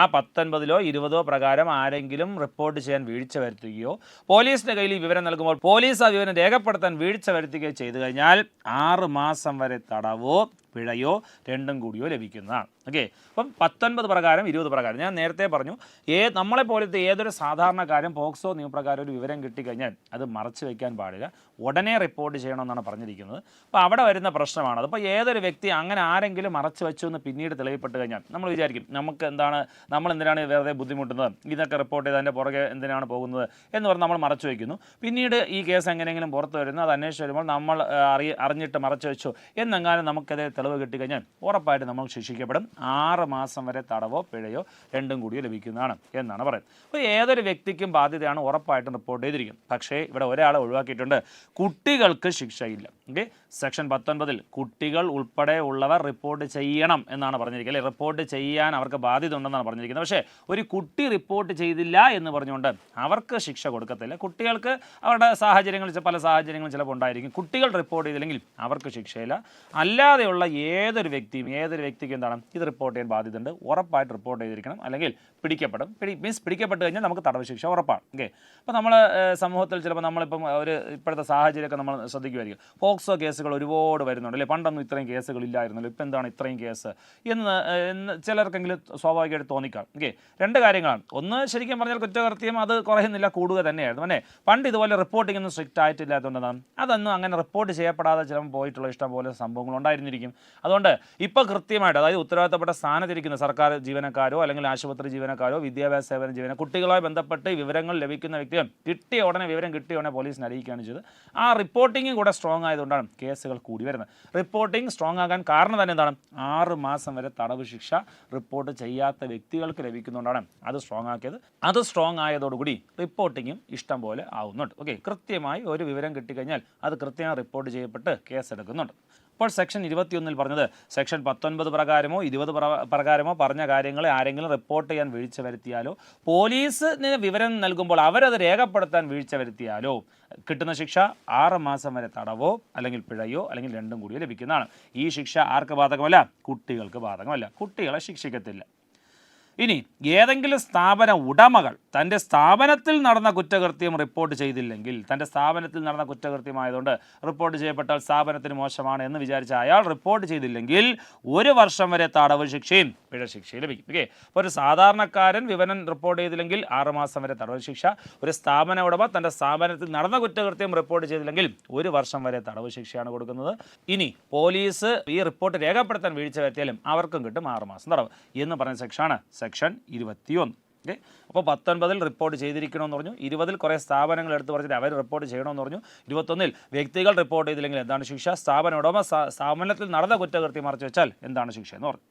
അടുത്തതായി സെക്ഷൻ 22 സൂചിപ്പിക്കുന്നത് ഏതെങ്കിലും ഒരു വ്യക്തി ഈ നിയമത്തിലെ സെക്ഷൻ 3, 5, 7, 9 പ്രകാരമുള്ള കുറ്റം ചെയ്തതായി വ്യാജ പരാതിയോ വിവരമോ മറ്റൊരാളെ അപമാനിക്കാനോ ഭീഷണിപ്പെടുത്തിയാനോ നൽകിയാൽ 6 മാസം വരെ തടവോ പിഴയോ രണ്ടും കൂടി ലഭിക്കുന്നതാണ്. ഓക്കെ. സെക്ഷൻ 22 വ്യാജ പരാതിക്കെതിരെയുള്ള സംഭവങ്ങളാണ് പറഞ്ഞത്. സെക്ഷൻ 3, 5, 7, 9 പ്രകാരം ഒരു കുറ്റം ചെയ്തു എന്ന് പറഞ്ഞുകൊണ്ട് ആർക്കെങ്കിലുമെതിരെ വ്യാജ പരാതിയോ അല്ലെങ്കിൽ ചെയ്തു എന്നൊരു വിവരമോ എങ്ങാനും നൽകിക്കഴിഞ്ഞാൽ അത്തരം വ്യക്തികൾക്ക്, വ്യാജ പരാതി നൽകുന്ന വ്യക്തികൾക്ക് കൊടുക്കുന്ന ശിക്ഷ 6 മാസം വരെ തടവോ പിഴയോ രണ്ടും കൂടി ലഭിക്കുന്നതാണ്. ഈ വിവരം ഇങ്ങനെ വ്യാജ പരാതി നൽകുന്ന കാരണം ഒന്നുകിൽ അവമാനിക്കാനോ അല്ലെങ്കിൽ ഭീഷണിപ്പെടുത്താനോ നൽകിയാലാണ് ഇങ്ങനെ ഒരു ശിക്ഷ കൊടുക്കുന്നത്. സെക്ഷൻ 19 ലാസ്റ്റ് ഒരു കണ്ടീഷൻ നമ്മൾ പറഞ്ഞായിരുന്നു. നല്ല ഉദ്ദേശത്തോടു കൂടി ഒരു വിവരം നൽകി ആരെയും ഭീഷണിപ്പെടുത്താനോ അവമാനിക്കാനോ അല്ലെങ്കിൽ മോശക്കാരനാക്കാനല്ല, അല്ലെങ്കിൽ നല്ല ഉദ്ദേശത്തോടു കൂടിയാണ് വിവരം നൽകുന്നതെങ്കിൽ അയാൾക്ക് കേസിൽ ബാധ്യതയില്ല എന്ന് പറഞ്ഞു. പക്ഷേ ആരെങ്കിലും അവമാനിക്കാനോ ഭീഷണിപ്പെടുത്താനോ മനഃപൂർവ്വം വ്യാജ പരാതിയോ വിവരമോ നൽകിക്കഴിഞ്ഞാൽ അത് പിടിക്കപ്പെട്ട് കഴിഞ്ഞാൽ 6 മാസം വരെ തടവ് ശിക്ഷയോ അല്ലെങ്കിൽ പിഴ ശിക്ഷയോ രണ്ടും കൂടി ലഭിക്കുന്നതാണ്. അവിടെയും ശ്രദ്ധിക്കേണ്ട കേസ്, കുട്ടികൾക്ക് ശിക്ഷയില്ല. ഒരു കുട്ടിയാണ് വ്യാജ പരാതി നൽകുന്നതെങ്കിൽ അവിടെ ശിക്ഷയില്ല എന്നുകൂടി എടുത്ത് പറയുന്നുണ്ട്. അപ്പോൾ വിവരം നൽകാൻ ഒരു കുട്ടിക്കും കൂടി ബാധ്യതയുണ്ട്. പക്ഷേ കുട്ടി വിവരം നൽകിയില്ലെങ്കിൽ അവിടെ കുട്ടിക്ക് ശിക്ഷയില്ല. വ്യാജ പരാതി നൽകിയാൽ അവിടെ ശിക്ഷ ലഭിക്കുന്നുണ്ട്. പക്ഷേ കുട്ടിയാണ് വ്യാജ പരാതി നൽകുകയാണെങ്കിൽ അവിടെയും കുട്ടികൾക്ക് ശിക്ഷയില്ല എന്ന് പറയുന്ന സെക്ഷനാണ് സെക്ഷൻ 22. കൂടാതെ ഒരു കുട്ടിക്കെതിരെ വ്യാജ പരാതിയോ വിവരമോ നൽകി, ഒരു കുട്ടിക്കെതിരെ, മുതിർന്ന വ്യക്തിക്കെതിരെ അല്ല, ഒരു കുട്ടിക്കെതിരെ തന്നെ വ്യാജ പരാതിയോ വിവരമോ നൽകി ഇരയാക്കാൻ ശ്രമിച്ചാൽ അങ്ങനെ വ്യാജ പരാതി നൽകുന്നവർക്ക് 1 വർഷം വരെ തടവോ പിഴയോ രണ്ടും കൂടിയോ ലഭിക്കുന്നതാണ്. അവിടെയും കുട്ടികൾക്ക് ശിക്ഷയില്ല. ഓക്കെ. ഒരു വ്യക്തിക്കെതിരെ വ്യാജ പരാതി നൽകി ഭീഷണിപ്പെടുത്താനോ അവമാനിക്കാനോ ശ്രമിച്ചു കഴിഞ്ഞ് പിടിക്കപ്പെട്ട് കഴിഞ്ഞാൽ 6 മാസം വരെ തടവോ പിഴയോ ആണ് കിട്ടുന്നത്. പക്ഷേ ഒരു കുട്ടിയെ തന്നെ ഇരയാക്കാൻ ശ്രമിച്ചുകൊണ്ട് ഒരു കുട്ടിക്കെതിരെ വ്യാജ പരാതി നൽകി അവരെങ്ങാനും പിടിക്കപ്പെട്ട് കഴിഞ്ഞാൽ 1 വർഷം വരെ തടവോ പിഴയാണ് കിട്ടുന്നത്. വ്യാജ പരാതി നൽകുന്ന 2 കണ്ടീഷനിലും കുട്ടികൾക്ക് ശിക്ഷയില്ല. കുട്ടികളാണ് വ്യാജ പരാതി നൽകുന്നതാണെങ്കിൽ ആ കേസ് തള്ളി പോകത്തേ ഉള്ളൂ. കുട്ടികൾക്ക് ശിക്ഷയില്ല എന്ന് പറയുന്ന സെക്ഷനാണ് 22. അടുത്ത സെക്ഷൻ 23. ഈ ചാപ്റ്ററിലെ ലാസ്റ്റ് സെക്ഷനാണ് സെക്ഷൻ 23. സെക്ഷൻ 23 പറഞ്ഞത് മാധ്യമങ്ങൾ പാലിക്കേണ്ട പ്രോട്ടോകോൾസാണ്. മാധ്യമങ്ങൾ വ്യക്തമായ തെളിവ് ലഭിക്കാതെ ഒരു കുട്ടിയെക്കുറിച്ച് വിവരങ്ങൾ റിപ്പോർട്ട് ചെയ്യാൻ പാടില്ല. മാധ്യമങ്ങൾ വ്യക്തമായ തെളിവ് ലഭിക്കാതെ ഒരു കുട്ടിയെക്കുറിച്ചുള്ള വിവരങ്ങൾ റിപ്പോർട്ട് ചെയ്യാൻ പാടില്ല. അതായത് ഒരു പോക്സോ കേസിനെ കുറിച്ചൊരു വിവരം മാധ്യമങ്ങളുടെ കയ്യിൽ കിട്ടിക്കഴിഞ്ഞാൽ അത് ശരിയാണോ തെറ്റാണോ എന്ന് വ്യക്തമായിട്ട് അന്വേഷിച്ചിട്ട് മാത്രം റിപ്പോർട്ട് ചെയ്യാൻ പാടുള്ളൂ. മറ്റ് കേസുകൾ റിപ്പോർട്ട് ചെയ്യുന്ന ഒരു വാർത്ത കിട്ടിക്കഴിഞ്ഞാൽ അതിൻ്റെ ജെനുവിനിറ്റി നോക്കാതെ ചാടിക്കയറി റിപ്പോർട്ട് ചെയ്യാൻ പാടില്ല. മാധ്യമങ്ങൾ ചിലപ്പോൾ റിപ്പോർട്ട് ചെയ്യുമ്പോൾ ചില മാധ്യമ തെറ്റൊക്കെ പറ്റാറുണ്ട് മറ്റ് കേസുകൾ. പക്ഷേ പോക്സോ നിയമപ്രകാരം എങ്ങാനും റിപ്പോർട്ട് ചെയ്ത് തെറ്റ് പറ്റിക്കഴിഞ്ഞാൽ അത് ശിക്ഷാർഹമാണ്. അങ്ങനെ ചെയ്യാൻ പാടില്ല. വിവരങ്ങൾ വ്യക്തമാണെന്ന് സത്യാവസ്ഥ മനസ്സിലാക്കിയതിന് ശേഷം റിപ്പോർട്ട് ചെയ്യാൻ പാടുള്ളൂ. കൂടാതെ മാധ്യമങ്ങളിൽ കുട്ടികളുടെ വ്യക്തി വിവരങ്ങൾ റിപ്പോർട്ട് ചെയ്യാൻ പാടില്ല. വ്യക്തി വിവരങ്ങൾ പുറത്താകാൻ പാടില്ല. സാധാരണഗതിയിൽ മാധ്യമങ്ങൾ അങ്ങനെ ഒരു കുട്ടി ആക്രമിക്കപ്പെട്ട് കഴിഞ്ഞാൽ കുട്ടിയുടെ ഫോട്ടോയോ അല്ലെങ്കിൽ അവരുടെ ചുറ്റുപാട് അങ്ങനെ ചെയ്യാറില്ല. അങ്ങനെ ഒരു കേസ് റിപ്പോർട്ട് ചെയ്യുമ്പോൾ തന്നെ നിങ്ങൾ മാധ്യമങ്ങളുടെ ആ സ്ക്രീനും ശ്രദ്ധിച്ചാൽ മതി. മിക്കവാറും എല്ലാം മൊത്തത്തിലൊന്ന് ബ്ലേഡ് ആയിട്ടിരിക്കും. അതായത് ഒരു കുട്ടിയുടെ ഒരു വ്യക്തി വിവരം പാടില്ല. കുട്ടി ഇട്ടിരിക്കുന്ന ഡ്രസ്സ്, കുട്ടി നിൽക്കുന്ന സ്ഥലങ്ങൾ, കുട്ടിയുടെ പുറകെ നിൽക്കുന്ന ആൾക്കാർ, അല്ലെങ്കിൽ എവിടെ ഇരിക്കുന്ന എന്തെങ്കിലും സാധനങ്ങൾ, അങ്ങനെ ഒന്നും കാണിക്കാൻ പാടില്ല. വ്യക്തി അത് കണ്ടു കഴിഞ്ഞാൽ ഒരു വ്യക്തിക്ക് മനസ്സിലാകുന്ന രീതിയിൽ ഒരു കാരണവശാലും ഒന്നും കാണിക്കാൻ പാടില്ല. അപ്പോൾ മിക്കവാറും അതങ്ങനെ അവരുടെ ഫേസ് ഒന്നും കാണിക്കാറില്ല. അങ്ങനെ എന്തെങ്കിലും കാണിക്കുകയാണെങ്കിൽ ഇതെല്ലാം ഫുൾ ബ്ലേഡ് ആയിട്ടുള്ളൊരു സ്ക്രീനായിരിക്കും കാണിക്കുന്നത്. നിങ്ങൾ ശ്രദ്ധിച്ചാൽ മതി. മാധ്യമങ്ങൾ റിപ്പോർട്ട് വരുമ്പോൾ അങ്ങനെ വരാറുള്ളൂ. അങ്ങനെ ചെയ്യാൻ പാടുള്ളൂ നിയമത്തിന് അത് പറഞ്ഞിട്ടുണ്ട്. വ്യക്തി വിവരങ്ങൾ പുറത്ത് വരാൻ പാടില്ല. ഇനി കേസ് റിപ്പോർട്ട് ചെയ്യുമ്പോൾ അത് വ്യക്തമായ വിവരങ്ങൾ ലഭിച്ചതിന് ശേഷമേ അത് റിപ്പോർട്ട് ചെയ്യാൻ പാടുള്ളൂ. മേൽപ്പറഞ്ഞ വ്യവസ്ഥകൾ പാലിക്കാതിരുന്നാൽ 6 മാസം മുതൽ 1 വർഷം വരെ തടവോ പിഴയോ രണ്ടും കൂടിയോ ലഭിക്കുന്നതാണ്. ഓക്കെ. അപ്പം വ്യക്തമായ വിവരങ്ങൾ ലഭിക്കാതെ, തെളിവ് ലഭിക്കാതെ എങ്ങാൻ റിപ്പോർട്ട് ചെയ്താലോ വ്യക്തി വിവരങ്ങൾ പുറത്താക്കിയാലോ 6 മാസം മുതൽ 1 വർഷം വരെയാണ് മാധ്യമങ്ങൾക്ക് കൊടുക്കുന്ന തടവ് അല്ലെങ്കിൽ പിഴയും കിട്ടും. കൂടാതെ കുറ്റം ചെയ്ത വ്യക്തിക്ക് ലഭിക്കാം, അല്ലെങ്കിൽ സ്ഥാപനത്തിനോ വേണമെങ്കിൽ ശിക്ഷ ലഭിക്കാം. ആ മാധ്യമ സ്ഥാപനത്തിനോ അല്ലെങ്കിൽ ആ റിപ്പോർട്ട് ചെയ്ത പർട്ടിക്കുലർ വ്യക്തിക്കോ ആർക്ക് വേണമെങ്കിലും ശിക്ഷ ലഭിക്കാം. 6 മാസം മുതൽ 1 വർഷം വരെ തടവോ പിഴയോ രണ്ടും കൂടി ലഭിക്കുന്നതാണ് എന്നുകൂടി പറയുന്ന സെക്ഷനാണ് സെക്ഷൻ 23. സെക്ഷൻ 23 മാധ്യമങ്ങൾ പാലിക്കേണ്ട പ്രൊസീജിയറാണ് പറഞ്ഞത്. അപ്പോൾ സെക്ഷൻ 19 കേസുകൾ റിപ്പോർട്ട് ചെയ്യുന്ന വ്യക്തമായ പ്രൊസീജിയേഴ്സ് പറഞ്ഞു. 20 ചില സ്ഥാപനങ്ങൾ എടുത്ത് പറഞ്ഞിട്ട് ആ സ്ഥാപനങ്ങളോ സ്ഥാപന ജീവനക്കാരോ വിവരം കിട്ടില്ല, അവരും കൃത്യമായി റിപ്പോർട്ട് ചെയ്യണമെന്ന് പറഞ്ഞു. 21 19 20 പ്രകാരം ആരെങ്കിലും കേസ് റിപ്പോർട്ട് ചെയ്യാൻ വീഴ്ച വരുത്തിയാലോ അല്ലെങ്കിൽ പോലീസ് ഈ റിപ്പോർട്ട് രേഖപ്പെടുത്താൻ വീഴ്ച വരുത്തിയാലോ അവർക്ക് 6 മാസം വരെ തടവും പിഴയും കിട്ടുമെന്ന് പറഞ്ഞു. കൂടാതെ ഏതെങ്കിലും സ്ഥാപന ഉടമ തൻ്റെ സ്ഥാപനത്തിൽ നടന്ന കുറ്റകൃത്യം എങ്ങാനും മറച്ചു വെച്ചാൽ 1 വർഷം വരെ തടവും പിഴയെന്ന് പറഞ്ഞു. പിന്നെ 22 വ്യാജ പരാതി എങ്ങാനും ആർക്കെങ്കിലും എതിരെ ഭീഷണിപ്പെടുത്താനോ അവമാനിക്കാൻ നൽകി കഴിഞ്ഞാൽ അവർക്ക് 6 മാസം വരെ തടവോ പിഴയോ കിട്ടുമെന്ന് പറഞ്ഞു. ഒരു കുട്ടിയെ തന്നെ ഇരയാക്കാൻ ശ്രമിച്ചുകൊണ്ട് ഒരു കുട്ടിക്കെതിരെ വ്യാജ പരാതി നൽകിയില്ല അവർക്ക് 1 വർഷം വരെ തടവും പിഴയും ലഭിക്കുമെന്ന് പറഞ്ഞു. 23-നകത്ത് മാധ്യമങ്ങൾ ഒരു കേസ് പോക്സോ കേസുകൾ റിപ്പോർട്ട് ചെയ്യുമ്പോൾ വ്യക്തമായ വിവരങ്ങൾ ലഭിക്കാതെ റിപ്പോർട്ട് ചെയ്യാൻ പാടില്ല. വിവരങ്ങൾ റിപ്പോർട്ട് ചെയ്യുന്ന സമയത്ത് കുട്ടിയുടെ വ്യക്തി വിവരങ്ങൾ പുറത്താക്കാൻ പാടില്ല. ഇതിൽ ഏതെങ്കിലും പാലിച്ചില്ലെങ്കിൽ 6 മാസം മുതൽ 1 വർഷം വരെ തടവോ പിഴയോ രണ്ടും കൂടി ലഭിക്കുന്നതാണ്. അത് കുറ്റകൃത്യം ചെയ്ത വ്യക്തിക്ക് ലഭിക്കുക, അല്ലെങ്കിൽ ആ മാധ്യമ സ്ഥാപനത്തിൽ ലഭിക്കും. കൂടാതെ ഇടയ്ക്ക് പറയാൻ വിട്ടുപോയി, ഒരു കുട്ടി ഉൾപ്പെടെ റിപ്പോർട്ട് ചെയ്യാൻ ബാധ്യതയുണ്ട് നമ്മൾ പറഞ്ഞിട്ടുണ്ട്. പക്ഷേ ഒരു കുട്ടി റിപ്പോർട്ട് ചെയ്തില്ലെങ്കിൽ ശിക്ഷയില്ല, ഒരു കുട്ടി വ്യാജ പരാതി നൽകിയാലും ശിക്ഷയില്ല, ഒരു കുട്ടി തന്നെ മറ്റൊരു കുട്ടിക്കെതിരെ വ്യാജ പരാതി നൽകിയാലും കുട്ടികൾക്ക് ശിക്ഷയില്ല എന്നുകൂടി പറയുന്നു. ഓക്കെ, അപ്പോൾ കുട്ടികൾ റിപ്പോർട്ട് ചെയ്തില്ലെങ്കിലും കുട്ടികൾക്ക് ശിക്ഷയില്ല, കുട്ടികൾ വ്യാജ പരാതി നൽകിയാലും കുട്ടികൾക്ക് ശിക്ഷയില്ല, ഒരു കുട്ടി മറ്റൊരു കുട്ടിക്കെതിരെ വ്യാജ പരാതി നൽകിയാലും ആ കുട്ടിക്കും ശിക്ഷയില്ല എന്നുകൂടി പറയുന്ന സെക്ഷനാണ് സെക്ഷൻ 19 മുതൽ 23 വരെ. കേസുകൾ, പോക്സോ കേസുകൾ റിപ്പോർട്ട് ചെയ്യേണ്ട നടപടികളാണ് 5-ാമത്തെ അധ്യായത്തിലായിട്ട് സൂചിപ്പിച്ചത്. അടുത്ത അധ്യായം 6 ആണ്. 6-ാമത്തെ അധ്യായം സൂചിപ്പിക്കുന്നത് കുട്ടിയുടെ മൊഴി രേഖപ്പെടുത്തേണ്ട നടപടികൾ. ഓക്കെ, ഒരു കുട്ടിയുടെ മൊഴി രേഖപ്പെടുത്തുമ്പോൾ പാലിക്കേണ്ട പ്രൊസീജിയേഴ്സാണ്. പോക്സോ കേസാണ്, ഇരകൾ കുട്ടികളാണ്. ഇപ്പോൾ കുട്ടികളെന്ന് പറയുമ്പോൾ അവരുടെ മൊഴി എടുക്കാൻ പോകും. ഒന്നാമത് ആക്രമിക്കപ്പെട്ട് കഴിഞ്ഞ് അങ്ങനെ ബുദ്ധിമുട്ട് അനുഭവിക്കുന്ന കുട്ടിയുടെ മൊഴി എടുക്കുമ്പോൾ അത്രയും സ്ട്രിക്റ്റ് ആയിട്ട് കുറേ പ്രൊസീജിയേഴ്സ് പറയുന്നുണ്ട്. മറ്റ് കേസുകളെ പോലെയല്ല സ്റ്റേഷനിൽ നിന്ന് വിളിച്ചു വരുത്തി അങ്ങനെ ബുദ്ധിമുട്ടിക്കാൻ പാടില്ല, അങ്ങനെ കുറേ പ്രൊസീജിയേഴ്സാണ്. ഓക്കെ, ഒരു കുട്ടിക്ക് ഒരു മാനസികമായിട്ടൊരു കംഫർട്ട് കൊടുത്ത് വേണം ഒരു കുട്ടിയോട് മൊഴി രേഖപ്പെടുത്തുന്ന സമയത്ത് പെരുമാറേണ്ടത് എന്നീ കാര്യങ്ങളൊക്കെ, എന്നീ പ്രൊസീജിയേഴ്സ് പറയുന്ന ചാപ്റ്ററാണ് ചാപ്റ്റർ 6. ഓക്കെ, വകുപ്പുകൾ 24 മുതൽ 27 വരെയുള്ള സെക്ഷൻസാണ് ഈ ഒരു വിഷയം സംസാരിക്കുന്നത്. കുട്ടിയുടെ മൊഴി എങ്ങനെ രേഖപ്പെടുത്തണം, പോക്സോ കേസ് ആയിക്കഴിഞ്ഞാൽ മൊഴി രേഖപ്പെടുത്തുമ്പോൾ വ്യത്യസ്തതയുണ്ട്, എങ്ങനെയാണ് കുട്ടികളുടെ മൊഴി രേഖപ്പെടുത്തേണ്ടത് എന്നീ കണ്ടീഷൻസാണ് ഇവിടെ സൂചിപ്പിക്കുന്നത്. ആദ്യം സെക്ഷൻ 24 പറയുന്നത് എന്താണ് വ്യവസ്ഥ എന്ന് നോക്കാം. ഒരു കുട്ടിയുടെ മൊഴി രേഖപ്പെടുത്തുമ്പോൾ ആ കുട്ടിയുടെ താമസ സ്ഥലത്തോ കുട്ടിക്ക് സൗകര്യപ്രദമായ സ്ഥലത്തോ ആണ് ചെയ്യേണ്ടത്. കുട്ടി ഒരു പോക്സോ കേസ് പ്രകാരം ഇരയായ കുട്ടി, ഓക്കെ, അവരെ സ്റ്റേഷനിൽ എത്തിയാലേ അതിൻ്റെ റിപ്പോർട്ട് എടുക്കത്തുള്ളൂ, അങ്ങനെയൊന്നും മൊഴി എടുക്കത്തുള്ളൂ, അങ്ങനെയൊന്നും പറയാൻ പാടില്ല. ഓക്കെ, കുട്ടിയുടെ താമസ സ്ഥലത്തും ആയിരിക്കണം, അല്ലെങ്കിൽ കുട്ടിക്ക് സൗകര്യപ്രദമായ മറ്റേതെങ്കിലും സ്ഥലത്ത് വെച്ച് മാത്രമേ മൊഴിയെടുക്കാൻ പാടുള്ളൂ. കൂടാതെ സബ് ഇൻസ്പെക്ടർ റാങ്കിൽ കുറയാത്തൊരു വനിതാ പോലീസ് ഓഫീസർ മൊഴി രേഖപ്പെടുത്താൻ ശ്രമിക്കണം. മിനിമം സബ് ഇൻസ്പെക്ടർ റാങ്കെങ്കിലും ഉണ്ടായിരിക്കണം മൊഴി രേഖപ്പെടുത്തേണ്ട ഉദ്യോഗസ്ഥൻ, സബ് ഇൻസ്പെക്ടർ റാങ്കെങ്കിലും ഉണ്ടായിരിക്കണം. പറ്റുമെങ്കിൽ ഒരു വനിതാ ഉദ്യോഗസ്ഥ പോയി കഴിഞ്ഞാൽ ഉത്തമം, വനിതാ ഓഫീസർ പോകാൻ ശ്രമിക്കണം എന്നാണ് പറഞ്ഞത്. കമ്പൽസറി ആയിട്ട് എടുത്ത് പറയുന്നില്ലെങ്കിലും 99% കേസുകൾ ഒരു വനിതാ പോലീസ് ഓഫീസറാണ് പോകാൻ സാധ്യത. മിനിമം സബ് ഇൻസ്പെക്ടർ റാങ്കെങ്കിലും ഉണ്ടായിരിക്കണം. അങ്ങനെയുള്ളൊരു വനിതാ ഓഫീസർ പോയി കഴിഞ്ഞാൽ ഉത്തമം എന്ന് പറയുന്നുണ്ട്. അങ്ങനെ പോകാൻ ശ്രദ്ധിക്കണമെന്നാണ് പറയുന്നത്. ഓക്കെ, അപ്പോൾ കുട്ടികളായതുകൊണ്ടല്ലേ, ആൺകുട്ടിയായാലും പെൺകുട്ടിയായാലും ആക്രമിക്കപ്പെട്ട ഒരു സ്ത്രീ അവിടെ സമീപിക്കുമ്പോൾ അതിന് കുറച്ചുകൂടെ കെയർ കിട്ടുന്നതായിരിക്കും. അതുകൊണ്ട് വനിതാ ഓഫീസർ പോകാൻ ശ്രദ്ധിക്കണം എന്നുകൂടി പറയുന്നുണ്ട്. കൂടാതെ കുട്ടിയുടെ മൊഴി രേഖപ്പെടുത്തുമ്പോൾ പോലീസ് ഓഫീസർ ഔദ്യോഗിക യൂണിഫോം ഉപയോഗിക്കാൻ പാടില്ല. പോലീസ് വേഷത്തിൽ പോയി മൊഴിയെടുക്കാൻ പാടില്ല. കുട്ടികളെ പോലീസ് വേഷം കാണിച്ച് പേടിപ്പിച്ചാൽ അവർക്കൊരു ബുദ്ധിമുട്ടുണ്ടാകാൻ പാടില്ല. ഒരു അൺഒഫീഷ്യൽ ഡ്രസ്സിങ്ങിൽ മാത്രമേ പോകാൻ പാടുള്ളൂ, ഒഫീഷ്യൽ യൂണിഫോം യൂസ് ചെയ്യാൻ പാടില്ല. ചില കുട്ടികൾക്കൊക്കെ ചിലപ്പോൾ പോലീസുകാരെ കാണുമ്പോൾ ഒരു പേടിയോ അങ്ങനെ എന്തെങ്കിലും ഒരു ചിലപ്പോൾ സാഹചര്യങ്ങളുണ്ടാകും.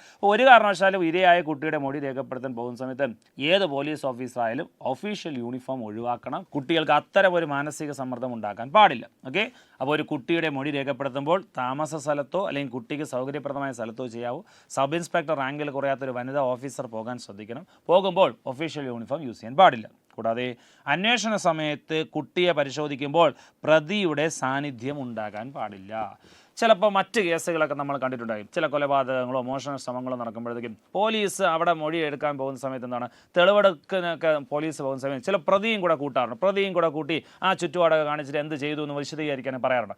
ഈ കേസിൽ പ്രതികൾ ഒരിക്കലും, ഈ അന്വേഷണ സമയത്ത് പ്രതികൾ ഒരിക്കലും പ്രതിയുടെ സാന്നിധ്യം ഉണ്ടാകാൻ, അതായത് ഈ ഇരയായ കുട്ടി ഇരിക്കുന്ന സ്ഥലത്ത് ഒരിക്കലും പ്രതിയുടെ സാന്നിധ്യം ഉണ്ടാകാൻ പാടില്ല. ഓക്കെ, അന്വേഷണ സമയത്ത് കുട്ടിയെ പരിശോധിക്കുമ്പോൾ പ്രതിയുടെ സാന്നിധ്യം ഉണ്ടാകാൻ പാടില്ല. ഒരിക്കലും ഇവർ തമ്മിൽ കണ്ടുമുട്ടാൻ പാടില്ല. കൂടാതെ ഒരു കാരണവശാലും കുട്ടിയെ പോലീസ് സ്റ്റേഷനിൽ രാത്രി സമയത്ത് തടങ്കലിൽ വയ്ക്കാൻ പാടില്ല. ഓക്കെ, വളരെ അത്രയും ബുദ്ധിമുട്ടില്ലാത്ത എന്തെങ്കിലും കണ്ടീഷൻസ് ഒക്കെ എന്തെങ്കിലും ആവശ്യത്തിന് പോലീസ് സ്റ്റേഷനിൽ വിളിച്ചു വരുത്തിയാലും രാത്രിയിൽ ഈ ആവശ്യം പറഞ്ഞുകൊണ്ട് പോക്സോ ഈ കേസിലെ ഇരയായ കുട്ടിയെ ഒരു കാരണവശാലും തടങ്കലിൽ വയ്ക്കാൻ പാടില്ല.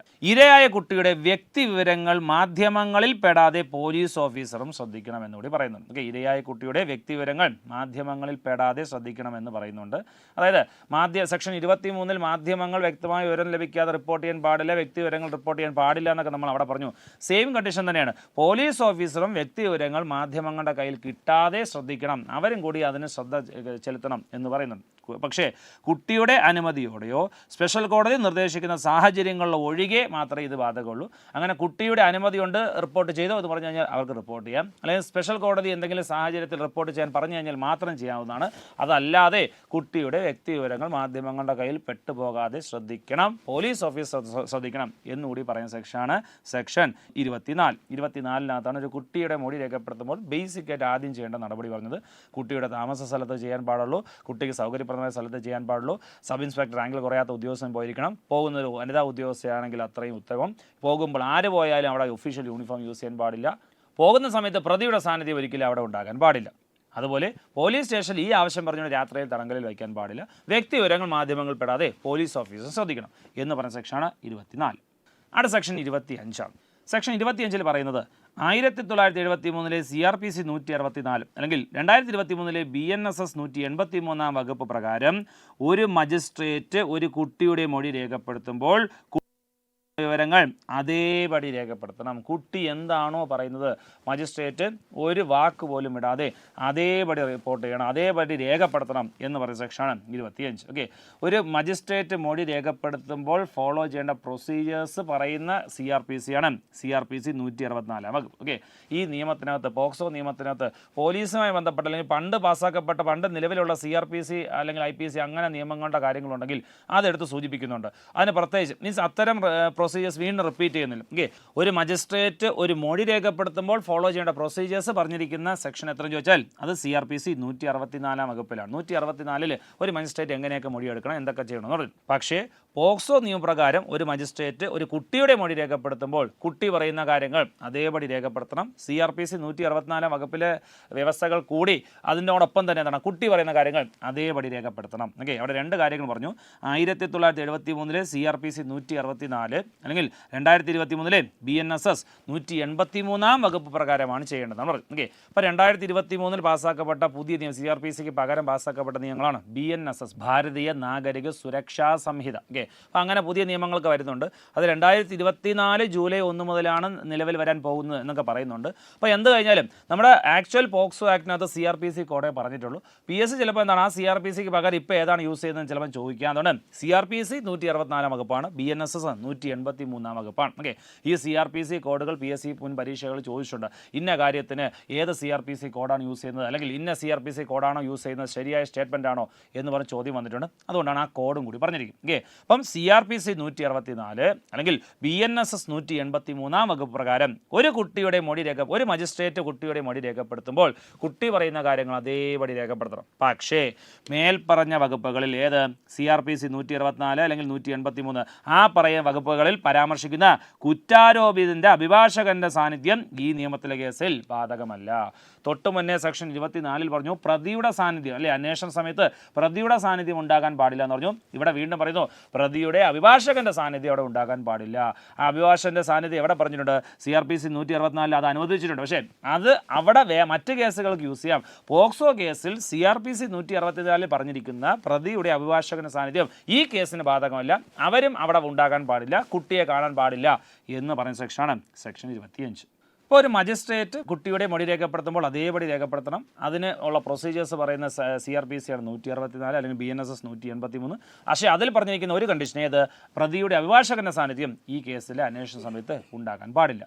കൂടാതെ പറയുന്ന മറ്റൊരു വ്യവസ്ഥയാണ് പോലീസ് അന്തിമ റിപ്പോർട്ട് ഫയൽ ചെയ്ത ശേഷം ആ രേഖയുടെ കോപ്പി കുട്ടിക്കോ മാതാപിതാക്കൾക്കോ അവരുടെ പ്രതിനിധിക്കോ മജിസ്ട്രേറ്റ് നൽകണം എന്ന് പറയുന്ന സെക്ഷൻ കൂടിയാണ് 25. ഓക്കെ, പോലീസ് അന്തിമ റിപ്പോർട്ട് ഫയൽ ചെയ്ത ശേഷം ആ റിപ്പോർട്ടിൻ്റെ കോപ്പി കുട്ടിക്കോ അല്ലെങ്കിൽ അവരുടെ മാതാപിതാക്കൾക്കോ അല്ലെങ്കിൽ അവരുടെ പ്രതിനിധിക്കോ മജിസ്ട്രേറ്റ് നൽകണം എന്ന് പറയുന്ന സെക്ഷൻ കൂടിയാണ് 25. ഓക്കെ, ഒരു പോലീസ് അന്തിമ റിപ്പോർട്ട് ഫയൽ ചെയ്യേണ്ട CRPC വെച്ചാൽ CRPC 173 അല്ലെങ്കിൽ BNSS 193. ഓക്കെ, കോപ്പി ആ റിപ്പോർട്ടിന് കോപ്പി കൊടുക്കേണ്ട പ്രൊസീജിയർ പറയുന്ന CRPC ആണ് 207 അല്ലെങ്കിൽ BNSS 230. അതിൻ്റെ വകുപ്പുകൾ കൂടി പറഞ്ഞു പോകുന്നുണ്ട്. അപ്പോൾ ആ വകുപ്പും കൂടി ഒന്ന് ശ്രദ്ധിച്ചോളാം. ഓക്കെ, അപ്പം പോലീസ് അന്തിമ റിപ്പോർട്ട് ഫയൽ ചെയ്ത ശേഷം അതിൻ്റെ കോപ്പി ബന്ധപ്പെട്ട കുട്ടിക്കോ അല്ലെങ്കിൽ രക്ഷകർത്താക്കളോ നൽകണം, അത് മജിസ്ട്രേറ്റ് നൽകണമെന്ന് പറഞ്ഞിരിക്കുന്നു. പോലീസ് അന്തിമ റിപ്പോർട്ട് ഫയൽ ചെയ്യേണ്ട പ്രൊസീജിയർ അവിടെ പറഞ്ഞിരിക്കുന്നു ചോദിച്ചാൽ CRPC 173 അല്ലെങ്കിൽ BNSS 193. ഒരു റിപ്പോർട്ടിന് കോപ്പി കൊടുക്കേണ്ട പ്രൊസീജിയേഴ്സ് എവിടെ പറഞ്ഞിരിക്കുന്നു ചോദിച്ചു കഴിഞ്ഞാൽ CRPC 207 അല്ലെങ്കിൽ BNSS 230. കോപ്പി നൽകേണ്ടത് മജിസ്ട്രേറ്റുമാണ്. അപ്പോൾ സെക്ഷൻ 25 ഒരു മജിസ്ട്രേറ്റ് ഒരു കുട്ടി പറയുന്ന കാര്യങ്ങൾ അതേപടി പാലിക്കണം. ആ പാലിക്കേണ്ട പ്രൊസീജിയർ പറയുന്ന CRPC 164 പക്ഷേ അതിൽ പറഞ്ഞിരിക്കുന്ന പ്രതിയുടെ അഭിഭാഷകന്റെ സാന്നിധ്യം ഉണ്ടാകാൻ പാടില്ല. പിന്നെ പറഞ്ഞത് പോലീസ് അന്തിമ റിപ്പോർട്ട് ഫയൽ ചെയ്യേണ്ട CRPC 173 കൂടാതെ CRPC 207 പ്രകാരം ആ റിപ്പോർട്ടിന് കോപ്പി മജിസ്ട്രേറ്റ് ബന്ധപ്പെട്ടവർ കൊടുക്കണം എന്നുകൂടി ശ്രദ്ധിക്കണം എന്ന് പറഞ്ഞ സെക്ഷൻ 25. അടുത്ത 26 സെക്ഷൻ 26 മജിസ്ട്രേറ്റോ പോലീസോ കുട്ടിയുടെ മൊഴി രേഖപ്പെടുത്തുമ്പോൾ ശ്രദ്ധിക്കേണ്ട കാര്യങ്ങൾ. മജിസ്ട്രേറ്റ് ആയാലും പോലീസായാലും കുറേ പ്രൊസീജിയേഴ്സ് നമ്മൾ പറഞ്ഞു. അതല്ലാതെ കൂടെ പറയുന്ന മറ്റു കാര്യങ്ങളാണ്. കുട്ടിയുടെ മാതാപിതാക്കളുടെയോ കുട്ടിക്ക് വിശ്വാസമുള്ള മറ്റാരുടെയോ സാന്നിധ്യത്തിൽ മാത്രമേ മൊഴി രേഖപ്പെടുത്താവൂ. ഓക്കെ, നേരത്തെ പറഞ്ഞു കുട്ടിയുടെ താമസ സ്ഥലത്തോ കുട്ടിക്ക് സൗകര്യപരമായ സ്ഥലത്തോ മാത്രമേ മൊഴിയെടുക്കാവൂ എന്ന് പറഞ്ഞു. കൂടാതെ ആ മൊഴിയെടുക്കുന്ന സമയത്ത് ആര് കൂടെ ഉണ്ടായിരിക്കണം? രക്ഷകർത്താക്കളോ കുട്ടിക്ക് വിശ്വാസമുള്ള ഒരാളോ കൂടെ ഉണ്ടായിരിക്കണം. പ്രതിയുടെ സാന്നിധ്യം ഉണ്ടാകാൻ പാടില്ല, പ്രതിയുടെ അഭിഭാഷകന്റെ സാന്നിധ്യം ഉണ്ടാകാൻ പാടില്ല എന്ന് നേരത്തെ പറഞ്ഞു. ആര് പക്ഷേ കൂടെ ഉണ്ടായിരിക്കണം? ഒറ്റയ്ക്കാകാൻ പാടില്ല കുട്ടിയെ. കുട്ടിയുടെ രക്ഷകർത്താക്കളുടെയോ മറ്റ് വിശ്വാസമുള്ള ആരുടെയെങ്കിലും സാന്നിധ്യത്തിൽ മാത്രമേ മൊഴിയെടുക്കാൻ പാടുള്ളൂ. ഇനി ആവശ്യമെങ്കിൽ നിർദ്ദിഷ്ട യോഗ്യതയുള്ള ഒരു വിവർത്തകന്റെ സേവനം ലഭ്യമാക്കണം.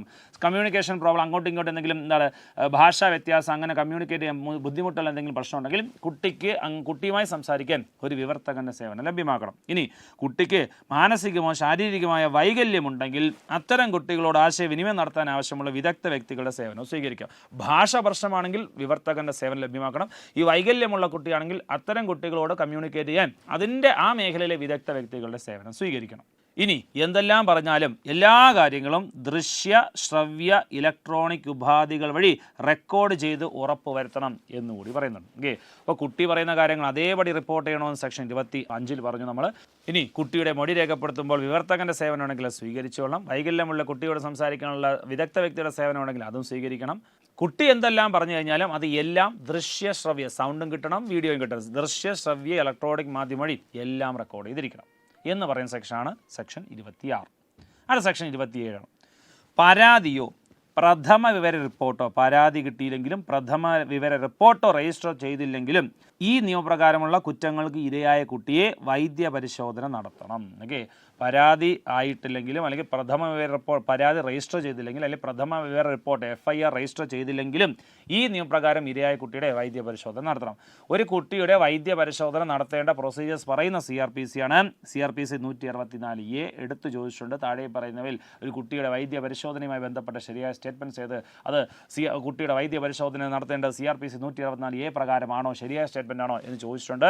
അറിഞ്ഞിരിക്കണം, കുട്ടിയുടെ വൈദ്യ പരിശോധന നടത്തേണ്ട പ്രൊസീജിയേഴ്സ് പറയുന്ന CRPC 164A അല്ലെങ്കിൽ പുതിയ BNSലെ 184 ഈ പ്രൊസീജിയേഴ്സ് പറഞ്ഞിരിക്കുന്നത്. ഓക്കെ, അപ്പോൾ ഇരയായ കുട്ടിയുടെ വൈദ്യ പരിശോധന കമ്പൽസറിയാണ് ചെയ്തിരിക്കണം.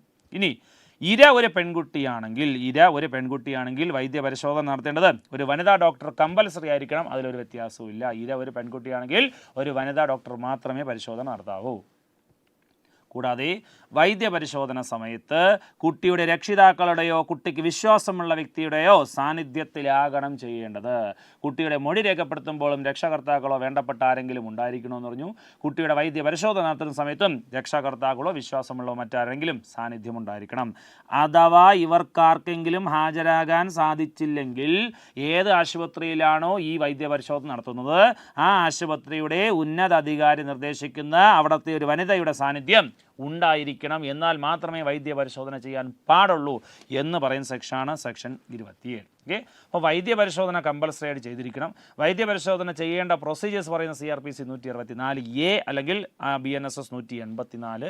ഇര പെൺകുട്ടിയാണെങ്കിൽ വനിതാ ഡോക്ടർ മാത്രമേ പരിശോധന നടത്താൻ പാടുള്ളൂ. കൂടാതെ വൈദ്യ പരിശോധന നടത്തുന്ന സമയത്ത് കുട്ടി ഒറ്റയ്ക്കാക്കാൻ പാടില്ല. കുട്ടിയുടെ രക്ഷിതാക്കളുടെയോ വേണ്ടപ്പെട്ടവരുടെ സാന്നിധ്യം ഉറപ്പായിട്ടും ഉണ്ടായിരിക്കണം. അവിടെയും ആരും ഇല്ലാത്ത സാഹചര്യത്തിൽപ്പെട്ട ഒരു കുട്ടിയുടെ പ്രശ്നമാണ് അവിടെ വരുന്നെങ്കിൽ ഏത് ആശുപത്രിയിലാണോ ചികിത്സ അല്ലെങ്കിൽ പരിശോധന നടത്തുന്നത് ആ ആശുപത്രിയുടെ ഉന്നത അധികാരി നിർദ്ദേശിക്കുന്ന ഒരു വനിതയുടെ സാന്നിധ്യം ഉണ്ടെങ്കിലേ പരിശോധന നടത്താവൂ എന്ന് പറയുന്ന സെക്ഷനാണ് 27. 24 മുതൽ 27 വരെ മൊഴി രേഖപ്പെടുത്തേണ്ട കണ്ടീഷൻസ് ആണ് പറഞ്ഞത്. 24ലാണ് മൊഴിയുടെ കണ്ടീഷൻസ് പറഞ്ഞത്. കുട്ടി പറയുന്ന കാര്യങ്ങൾ അതേപടി രേഖപ്പെടുത്തണം. കുട്ടിയുടെ താമസ സ്ഥലത്തോ അല്ലെങ്കിൽ സൗകര്യപ്രദമായ സ്ഥലത്തെ മൊഴിയെടുക്കാൻ പാടുള്ളൂ. സബ് ഇൻസ്പെക്ടർ റാങ്കിൽ കുറയാത്ത വനിതാ ഓഫീസർ മൊഴിയെടുക്കാൻ ശ്രമിക്കണം. ആരാണോ പോകുന്നത് അവർ ഒഫീഷ്യൽ യൂണിഫോം യൂസ് ചെയ്യാൻ പാടില്ല. പ്രതിയുടെ സാന്നിധ്യം അവിടെ ഉണ്ടാകാൻ പാടില്ല. പ്രതിയുടെ അഭിഭാഷകൻ അഭിഭാഷകന്റെ സാന്നിധ്യം അവിടെ ഉണ്ടാകാൻ പാടില്ല. കുട്ടിയുടെ വ്യക്തി വിവരങ്ങൾ പുറത്താകാതെ പോലീസ് ഓഫീസർ ശ്രദ്ധിക്കണം. കുട്ടി പറയുന്ന കാര്യങ്ങൾ അതേപടി രേഖപ്പെടുത്തണം. കൂടാതെ അന്തിമ റിപ്പോർട്ട് ഫയൽ ചെയ്ത ശേഷം അതിൻ്റെ കോപ്പി കുട്ടിക്കോ അല്ലെങ്കിൽ വേണ്ടപ്പെട്ടവർക്ക് നൽകിയിരിക്കണമെന്ന് പറഞ്ഞു. പിന്നെ കുട്ടിയുടെ മൊഴി രേഖപ്പെടുത്തുന്ന സമയത്ത് കുട്ടി പറയുന്ന കാര്യങ്ങൾ അതേപടി രേഖപ്പെടുത്തണം. വിവർത്തകന്റെ സേവനം ആവശ്യമുണ്ടെങ്കിൽ അത് ലഭ്യമാക്കണം. വൈകല്യമുള്ള കുട്ടിയോട് സംസാരിക്കാൻ ആവശ്യമുള്ള വിദഗ്ധന്റെ സേവനം ആവശ്യമുണ്ടെങ്കിൽ അതും സ്വീകരിക്കണം. എന്തെല്ലാം പറഞ്ഞു കഴിഞ്ഞാലും എല്ലാം ദൃശ്യ ശ്രവ്യ ഇലക്ട്രോണിക് മാധ്യമം വഴി ഉറപ്പായും റെക്കോർഡ് ചെയ്തിരിക്കണം. ഇനി വൈദ്യ പരിശോധന ഈ കേസുമായി ബന്ധപ്പെട്ട ഇരയായ കുട്ടി കമ്പൽസറിയാണ്. ഇര പെൺകുട്ടിയാണെങ്കിൽ അത് ഒരു വനിതാ ഡോക്ടർ മാത്രമേ ആ പരിശോധന നടത്താവൂ. വൈദ്യ പരിശോധന നടത്തേണ്ട പ്രൊസീജിയേഴ്സ് പറയുന്ന CRPC 164A സെക്ഷൻ അല്ലെങ്കിൽ BNSS 184 ഇനി പരിശോധന നടത്തുന്ന സമയത്തും അവിടെയും ആരുടെ സാന്നിധ്യം ഉണ്ടായിരിക്കണം? കുട്ടിയുടെ രക്ഷിതാക്കളുടെ വേണ്ടപ്പെട്ടവരുടെ സാന്നിധ്യം ഉണ്ടായിരിക്കണം. അങ്ങനെ ഇല്ലാത്ത കുട്ടിയാണെങ്കിൽ, അങ്ങനെ ആരുമില്ലാത്ത ഹാജരാകാൻ പറ്റാത്ത സാഹചര്യമാണെങ്കിൽ ആ പരിശോധന നടക്കുന്ന ആശുപത്രിയുടെ ഉന്നതാധികാരി നിർദ്ദേശിക്കുന്ന ഒരു വനിതയുടെ സാന്നിധ്യം ഉണ്ടെങ്കിലേ ആ കുട്ടിയെ പരിശോധിക്കാൻ പാടുള്ളൂ എന്ന് പറഞ്ഞ സെക്ഷൻ 27 കുട്ടിയുടെ മൊഴി രേഖപ്പെടുത്തുന്ന അധ്യായമാണ് പറഞ്ഞത്. അടുത്ത അധ്യായം സ്പെഷ്യൽ കോടതികൾ. അധ്യായം 7 വകുപ്പുകൾ 28 to 32. സ്പെഷ്യൽ കോടതികളിലാണ് ഈ കേസ് വിചാരണ ചെയ്യുന്നത്. സാധാരണ എല്ലാ കോടതിയിലില്ല. പോക്സോ കേസ് വിചാരണ ചെയ്യാൻ സ്പെഷ്യൽ കോടതികൾ രൂപീകരിച്ചിട്ടുണ്ട്. അതിൻ്റെ രൂപീകരണം, അതിൻ്റെ പ്രൊസീജിയേഴ്സും കാര്യങ്ങളാണ് ഈ അധ്യായത്തിൽ നോക്കുന്നത്. സെക്ഷൻസ് 28 മുതൽ 32 വരെ. ആദ്യം സെക്ഷൻ 28. ഈ നിയമപ്രകാരമുള്ള കേസുകളുടെ വിചാരണ വേഗത്തിലാക്കാൻ പ്രത്യേക കോടതികൾ കമ്പൽസറി ആയിട്ട് രൂപീകരിക്കണം. ഓക്കെ, പോക്സോ കേസുകളുടെ വിചാരണ ഡിലേ ആകാതിരിക്കാൻ അല്ലെങ്കിൽ വേഗത്തിലാക്കാൻ വേണ്ടി ആ ആവശ്യത്തിൻ്റെ ഒരു സ്പെഷ്യൽ കോടതി രൂപീകരിച്ചേ മതിയാവും. സംസ്ഥാന സർക്കാർ ഹൈക്കോടതി ചീഫ് ജസ്റ്റിസിൻ്റെ അഭിപ്രായം തേടിയാണ് പ്രത്യേക കോടതി രൂപീകരിക്കേണ്ട അധികാരം ആർക്കെന്ന് ചോദിച്ചാൽ സംസ്ഥാന സർക്കാരാണ്. സംസ്ഥാന സർക്കാർ ഒറ്റയ്ക്കല്ല രൂപീകരിക്കേണ്ടത്. ഹൈക്കോടതി അതത് സംസ്ഥാനത്തിൻ്റെ ഹൈക്കോടതി ചീഫ് ജസ്റ്റിസിൻ്റെ അഭിപ്രായം കൂടെ തേടിയിട്ടാണ് പോക്സോ കോടതികൾ അല്ലെങ്കിൽ സ്പെഷ്യൽ കോടതികൾ രൂപീകരിക്കേണ്ടത്. ഓരോ ജില്ലയിലും ഒരു സെഷൻസ് കോടതിയെ പ്രത്യേക കോടതിയായി നിയോഗിക്കണം. ഓരോ ജില്ലയിലും ഒരെണ്ണം കമ്പൽസറിയാണ്. ഓരോ ജില്ലയിലുമുള്ള ഒരു സെഷൻസ് കോടതിയാണ് ഈ പ്രത്യേക കോടതിയായി നിയമിക്കേണ്ടത്. ഓക്കെ, അപ്പോൾ കേസുകളുടെ വിചാരണ വേഗത്തിലാക്കാൻ സ്പെഷ്യൽ കോടതി രൂപീകരിക്കണം. സംസ്ഥാന സർക്കാരാണ് രൂപീകരിക്കുന്നത്. ഹൈക്കോടതി ചീഫ് ജസ്റ്റിസിൻ്റെ അഭിപ്രായം തേടിയാണ് രൂപീകരിക്കേണ്ടത്. ഓരോ ജില്ലയിലും ഒരു സെഷൻസ് കോടതിയാണ് സ്പെഷ്യൽ കോടതിയായി കൺവേർട്ട് ചെയ്യേണ്ടത്. ഇനി നേരത്തെ തന്നെ കുട്ടികളുടെ സംരക്ഷണത്തിനുള്ള ഏതെങ്കിലും നിയമപ്രകാരം ഒരു സെഷൻസ് കോടതി നിലവിലുണ്ടെങ്കിൽ അവിടെ പിന്നെ പുതിയ കോടതി വേണ്ട. ആ കോടതിയെ ഈ നിയമത്തിൻ്റെ കേസുകൾ വിചാരണ ചെയ്യാൻ നിയോഗിക്കാം. ഓക്കെ, ഓരോ ജില്ലയിലുമുള്ള ഒരു സെഷൻസ് കോടതിയാണ് സ്പെഷ്യൽ കോടതി ആക്കേണ്ടത് എന്ന് നമ്മൾ പറഞ്ഞായിരുന്നു. പക്ഷേ ഓൾറെഡി തന്നെ എവിടെയെങ്കിലും കുട്ടികളുടെ സംരക്ഷണത്തിന് മറ്റേതെങ്കിലും നിയമപ്രകാരം ഒരു സെഷൻസ് കോടതി നിലവിലുണ്ടെങ്കിലോ അവിടെ എന്താണ് പ്രത്യേക കോടതി വീണ്ടും രൂപീകരിക്കേണ്ട. ആ കോടതിയെ പോക്സോ കേസുകൾ വിചാരണ ചെയ്യാനും യൂസ് ചെയ്യാവുന്നതാണ്. ഇനി ഈ നിയമത്തിൻ്റെ കുറ്റങ്ങൾ പ്രത്യേക കോടതി വിചാരണ ചെയ്യുമ്പോൾ പ്രതിയായി ആരോപിക്കപ്പെടുന്ന വ്യക്തിയുടെ മറ്റ് ക്രിമിനൽ കുറ്റങ്ങൾ കൂടി വിചാരണ ചെയ്യാം. പോക്സോ നിയമപ്രകാരം ഒരു കേസ് വിചാരണ ചെയ്യുന്ന സമയത്ത് അതിൽ പ്രതിയായി ആരോപിക്കപ്പെടുന്ന വ്യക്തിക്ക് മറ്റ് ക്രിമിനൽ കേസുണ്ടെങ്കിൽ അതും കൂടി ഇവിടെ വിചാരണ ചെയ്യാം. അതുപോലെ തന്നെ 2000 IT ആക്ടിലെ 67B സെക്ഷനിലെ കുറ്റങ്ങളും കൂടി ഈ കോടതിക്ക് വിചാരണ ചെയ്യാം. എന്താണ് 67Bയിലെ വ്യവസ്ഥ എന്ന് ചോദിച്ചു കഴിഞ്ഞാൽ കുട്ടികളുടെ ലൈംഗിക ചിത്രീകരണത്തെ കുറിച്ച് പറയുന്ന വ്യവസ്ഥകൾ പറയുന്ന സെക്ഷനാണ് 67B. IT ആക്ടിലെ ഈ ഒരു സെക്ഷൻ കൂടി നമുക്ക് ഈ കോടതിയിൽ വിചാരണ ചെയ്യാം എന്നുകൂടി പറയുന്ന സെക്ഷനാണ് 28. ഇപ്പോൾ പോക്സോ കേസുകളുടെ വിചാരണ വേഗത്തിലാക്കാൻ സ്പെഷ്യൽ കോടതി നിർബന്ധമാണ്. സംസ്ഥാന സർക്കാരാണ് രൂപീകരിക്കേണ്ടത്. പക്ഷേ അതത് സംസ്ഥാനത്തിന് ഹൈക്കോടതി ചീഫ് ജസ്റ്റിസിൻ്റെ അഭിപ്രായം കൂടി തേടിയിരിക്കണം. ഒരു ജില്ലയിലുള്ള ഒരു സെഷൻസ് കോടതിയാണ് സ്പെഷ്യൽ കോടതിയായിട്ട് മാറ്റി തീർക്കേണ്ടത്. പക്ഷേ ഓൾറെഡി തന്നെ കുട്ടികളുടെ സംരക്ഷണത്തിന് ഒരു സെഷൻസ് കോടതി നിലവിലുണ്ടെങ്കിൽ ആ ജില്ലയിൽ പ്രത്യേക കോടതി വേണ്ട. അവിടെ ആ കോടതി തന്നെ പോക്സോ കേസുകൾ വിചാരണ ചെയ്യാൻ യൂസ് ചെയ്യാം. പോക്സോ കേസുകൾ വിചാരണ ചെയ്യുമ്പോൾ പ്രതിയുടെ മറ്റ് ക്രിമിനൽ കുറ്റം വിചാരണ ചെയ്യാം. കൂടാതെ IT ആക്ടിലെ 67Bയിലെ കേസുകൾ കൂടി വിചാരണ ചെയ്യാം എന്ന് പറയുന്ന സെക്ഷൻ 28. അടുത്ത സെക്ഷൻ 29. സെക്ഷൻ 3, 5, 7, 9 പ്രകാരമുള്ള കുറ്റം ചെയ്തതിനോ ചെയ്യാൻ ശ്രമിച്ചതിനോ ചെയ്യാൻ പ്രേരണ നൽകിയതിനോ വിചാരണ നേരിടുന്ന പ്രതി കുറ്റവിമുക്തനാകുന്നത് വരെ മേൽപ്പറഞ്ഞ പ്രവർത്തികൾ ചെയ്ത വ്യക്തിയായ കോടതി അനുമാനിക്കും. സെക്ഷൻ 3, 5, 7, 9 ആ നിയമപ്രകാരം ആ സെക്ഷൻസ് പ്രകാരം ഒരു കുറ്റം ചെയ്തെന്നോ ചെയ്യാൻ ശ്രമിച്ചെന്നോ ചെയ്യാൻ ശ്രമം നടത്താൻ പ്രേരണ നൽകിയ വ്യക്തിയായിട്ട് ആരോപിക്കപ്പെടുന്ന ആ പ്രതിയുടെ കുറ്റവിമുക്തനാകുന്നത് വരെ കോടതി അവനെ പ്രതി എന്ന കണ്ണോടുകൂടി അവനാണ് പ്രതി എന്ന അനുമാനത്തോടുകൂടി കോടതി പെരുമാറത്തുള്ളൂ, കോടതി അനുമാനിക്കത്തുള്ളൂ എന്ന് പറഞ്ഞ സെക്ഷൻ 29. അതുപോലെ തന്നെ വിചാരണ സമയത്ത് പ്രത്യേക കോടതിക്ക് പ്രതിക്ക് കുറ്റകരമായ മാനസികാവസ്ഥ ഉണ്ടായിരുന്നു എന്ന് കൂടി അനുമാനിക്കാം. വിചാരണ സമയത്ത് എന്തുകൂടി അനുമാനിക്കാം? ഇയാൾക്ക്, ഈ പ്രതിയായി ആരോപിക്കപ്പെടുന്ന വ്യക്തി, അയാൾക്ക് കുറ്റകരമായ മാനസികാവസ്ഥയുണ്ട് എന്നുകൂടി അനുമാനിക്കും. ഓക്കെ, കുറ്റവിമുക്തനാകുന്നവരെ അവൻ തന്നെയാണ് പ്രതി എന്ന് കോടതി അനുമാനിക്കും. കൂടാതെ അവന് കുറ്റകരമായ മാനസികാവസ്ഥയുണ്ട് എന്നും കൂടി അനുമാനിക്കും. ഈ മാനസികാവസ്ഥയുടെ എക്സ്ട്രാ കണ്ടീഷനാണ്. അത് അങ്ങനെ അല്ല എന്ന് തെളിയിക്കേണ്ടത് പ്രതിയുടെ ഉത്തരവാദിത്തമാണ്. എനിക്ക് കുറ്റകരമായ മാനസികാവസ്ഥയൊന്നും ഇല്ല എന്ന് തെളിയിക്കേണ്ടത് അത് പ്രതിയുടെ ബാധ്യതയാണ്. കോടതി വശവൻ അങ്ങനെ മാനസികാവസ്ഥ ഉള്ളവനാണ് എന്നേ അനുമാനിക്കത്തുള്ളൂ എന്ന് പറഞ്ഞ സെക്ഷൻ 30. ഓക്കെ, അപ്പോൾ സെക്ഷൻ 28 കോടതി രൂപീകരണത്തിൻ്റെ കേസ് പറഞ്ഞു. 29 ആരോപിക്കപ്പെടുന്ന സെക്ഷൻ 3, 5, 7, 9 പ്രകാരം ആരോപണ വിധേയനായ പ്രതി കുറ്റവിമുക്തനാകുന്നതുവരെ പ്രതിയാണ് എന്ന അനുമാനം കോടതിക്ക് ഉണ്ടാകും. കൂടാതെ അവന് കുറ്റകരമായ മാനസികാവസ്ഥ ഉണ്ട് എന്നും കോടതി അനുമാനിക്കും. അടുത്ത സെക്ഷൻ 31 അതിൽ പറയുന്നത് ഈ നിയമപ്രകാരമുള്ള സ്പെഷ്യൽ കോടതിയെ ഒരു സെഷൻസ് കോടതിയായി കണക്കാക്കും. ഓക്കെ, നമ്മൾ നേരത്തെ പറഞ്ഞു ഒരു ജില്ലയിലുള്ള ഒരു സെഷൻസ് കോടതിയാണ് സ്പെഷ്യൽ കോടതി ആക്കേണ്ടത്. ആ സ്പെഷ്യൽ കോടതിക്ക് എന്ത് അധികാരം? ഒരു സെഷൻസ് കോടതിയായി കണക്കാക്കപ്പെടും. അവരുടെ അധികാരം ഉണ്ടായിരിക്കും. ഇനി പ്രോസിക്യൂഷന് വേണ്ടി ഹാജരാകുന്നവരെ പബ്ലിക് പ്രോസിക്യൂട്ടറായി കണക്കാക്കപ്പെടും. ഓക്കെ, ഈ ആവശ്യത്തിന് വേണ്ടി രൂപീകരിക്കുന്ന കോടതിയെ സെഷൻസ് കോടതിയായി കണക്കാക്കും. അവിടെ സർക്കാരിന് വേണ്ടി ഹാജരാകുന്ന പ്രോസിക്യൂഷന് വേണ്ടി ഹാജരാകുന്നവരെ പബ്ലിക് പ്രോസിക്യൂട്ടറായി കണക്കാക്കും. കൂടാതെ പോക്സോ നിയമത്തിനകത്ത് കുറേ പ്രൊസീജിയേഴ്സ് പറഞ്ഞിട്ടുണ്ടെങ്കിലും ഈ നിയമപ്രകാരമുള്ള കേസുകളുടെ നടപടിക്രമങ്ങൾക്ക് 1973 CRPC നിയമങ്ങളും അല്ലെങ്കിൽ 2023 BNSS നിയമങ്ങളിലെ വ്യവസ്ഥകൾ കൂടി ബാധകമാണ്. ഈ വ്യവസ്ഥകൾ മാത്രമല്ല, ചില സ്ഥലങ്ങളിൽ നമ്മൾ ഓൾറെഡി തന്നെ CRPC ഇന്ന കോഡ് എടുക്കണം, ഇന്ന കോഡിലെ വ്യവസ്ഥ എടുക്കണം നമ്മൾ പറഞ്ഞു കഴിഞ്ഞു. അതുകൊണ്ട് പോക്സോ നിയമത്തിനകത്ത് പറഞ്ഞിരിക്കുന്ന വ്യവസ്ഥകൾ മാത്രമല്ല, ആ വ്യവസ്ഥകൾ പാലിക്കാൻ വേണ്ടി പണ്ട് പാസ്സാക്കപ്പെട്ട CRPC നിയമങ്ങളോ അല്ലെങ്കിൽ ഇനി നിലവിൽ വരാൻ പോകുന്ന BNSS നിയമങ്ങൾ കൂടി ബാധകമാണ് എന്ന് പറയുന്ന സെക്ഷനാണ് 31. ആണ് സെക്ഷൻ 32. ഈ നിയമപ്രകാരമുള്ള കേസുകളുടെ നടത്തിപ്പിനായി എല്ലാ പ്രത്യേക കോടതിയിലും ഒരു സ്പെഷ്യൽ പബ്ലിക് പ്രോസിക്യൂട്ടറെ നിയമിക്കണം. ഓക്കെ, കേസുകൾ വിചാരണ ചെയ്യാൻ കോടതി രൂപീകരിക്കണം, കമ്പൽസറി ആണെന്ന് പറഞ്ഞു. ആ കോടതിയിലെ കേസിന് നടത്തിപ്പിന് വേണ്ടി സ്പെഷ്യൽ പബ്ലിക് പ്രോസിക്യൂട്ടറെ നിയമിച്ചിരിക്കണം, അതും കമ്പൽസറി ആണ് എന്നുകൂടി പറയുന്നുണ്ട്. ഇവരെ നിയമിക്കുന്നത് സംസ്ഥാന സർക്കാരാണ്.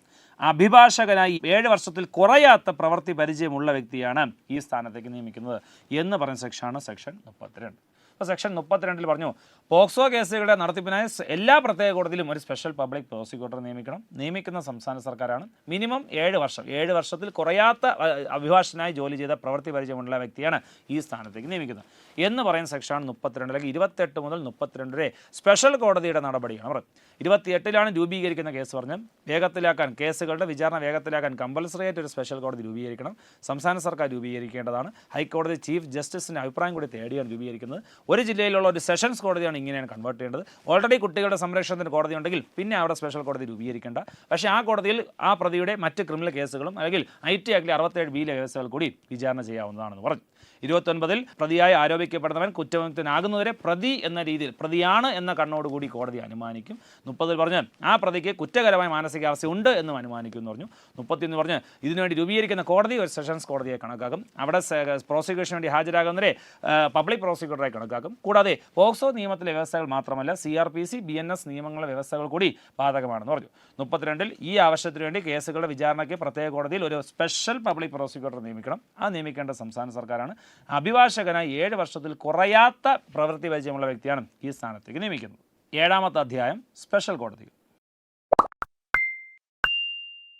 അടുത്ത അധ്യായം 8 സ്പെഷ്യൽ കോടതികളുടെ നടപടികളും അധികാരങ്ങളും തെളിവെടുപ്പ് രീതികൾ. ഓക്കെ, അധ്യായം 8 സ്പെഷ്യൽ കോടതികളുടെ നടപടികളും അധികാരങ്ങളും തെളിവെടുപ്പ് രീതികളും. സ്പെഷ്യൽ കോടതി രൂപീകരിക്കുന്ന കാര്യമാണ് 7ാമത്തെ അധ്യായത്തിൽ പറഞ്ഞു. ഇനി ഇവർക്ക് എന്തൊക്കെ നടപടിയെടുക്കാം? നമ്മൾ കേസുകൾ റിപ്പോർട്ട് ചെയ്യുന്ന കുറേ നടപടികൾ പറഞ്ഞു. അതുപോലെ മൊഴി രേഖപ്പെടുത്തുന്ന നടപടിയൊക്കെ പറഞ്ഞു. അതുപോലെ കോടതിക്കകത്ത് വെച്ച് എന്തൊക്കെ ആ ഒരു വിചാരണ സമയത്ത് എന്തെല്ലാം കാര്യങ്ങളും എന്തൊക്കെ പ്രൊസീജിയേഴ്സ് ഫോളോ ചെയ്യണം എന്നീ കാര്യങ്ങൾ പറയുന്ന ചാപ്റ്ററാണ് 8. സ്പെഷ്യൽ കോടതികളുടെ നടപടികൾ എന്തൊക്കെയാണ്, അധികാരങ്ങൾ എന്തൊക്കെയാണ്, അവരുടെ തെളിവെടുപ്പ് രീതികൾ എന്തൊക്കെയാണ്, കോടതിക്കകത്ത് വെച്ച് എന്തൊക്കെ രീതികളാണ് പാലിക്കേണ്ടത് എന്നാണ് പറയുന്നത്. സെക്ഷൻസ് 33 മുതൽ 38 വരെ ഈ വിഷയമാണ് സംസാരിക്കുന്നത്. ആദ്യം സെക്ഷൻ 33. വ്യക്തമായ വിവരങ്ങൾ പറയുന്നുണ്ട്, വ്യക്തമായ പ്രൊസീജിയേഴ്സ് പറയുന്നുണ്ട്. ഒരു കോടതിയിൽ മറ്റ് കേസുകൾ വിചാരണ ചെയ്യുന്നത് പോലെയല്ല. പോക്സോ കേസുകൾ വന്നു കഴിഞ്ഞാൽ അവിടെയും ഇര കുട്ടിയാണ്. കുട്ടിയുടെ മാനസിക സപ്പോർട്ട് തന്നെയാണ്. കുട്ടിക്ക് അങ്ങനെ ഒരു സപ്പോർട്ട് കൊടുത്ത് കുട്ടിക്ക് പൂർണ്ണ പിന്തുണ കൊടുത്തുകൊണ്ടാണ് ഒരു മൊഴി രേഖപ്പെടുത്തുന്ന പ്രൊസീജിയർ ചെയ്യാൻ പാടുള്ളൂ. അതിൻ്റെ വ്യവസ്ഥകൾ ഇവിടെ പറയുന്നു. ശ്രദ്ധിക്കാം. പ്രതിയുടെ വിചാരണയ്ക്ക് മുന്നേ കുറ്റകൃത്യവുമായി ബന്ധപ്പെട്ട പരാതിയുടെയോ പോലീസ് റിപ്പോർട്ടിൻ്റെയോ അടിസ്ഥാനത്തിൽ ആ സ്പെഷ്യൽ കോടതിക്ക് കുറ്റകൃത്യത്തെക്കുറിച്ച് പരിശോധിക്കാം.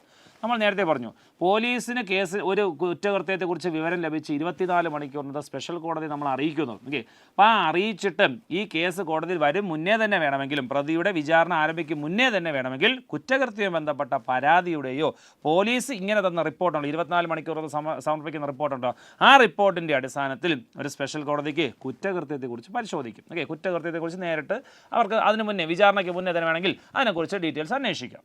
ഇനി സ്പെഷ്യൽ പബ്ലിക് പ്രോസിക്യൂട്ടറോ പ്രതിയുടെ അഭിഭാഷകരോ കുട്ടിയോട് ചോദിക്കാൻ ഉദ്ദേശിക്കുന്ന ചോദ്യങ്ങൾ സ്പെഷ്യൽ കോടതിക്ക് നൽകേണ്ടതും കോടതി അത് കുട്ടിയോട് ചോദിക്കേണ്ടതുമാണ്. അതായത് സ്പെഷ്യൽ പബ്ലിക് പ്രോസിക്യൂട്ടറും ഒരു കുട്ടിയോട് ചോദ്യം ചോദിക്കാൻ പാടില്ല, പ്രതിയുടെ അഭിഭാഷകരും ഒരു കുട്ടിയോട് ചോദ്യം ചോദിക്കാൻ പാടില്ല. രണ്ടുപേരും നേരിട്ട് കുട്ടിയോട് ചോദിക്കാൻ പാടില്ല.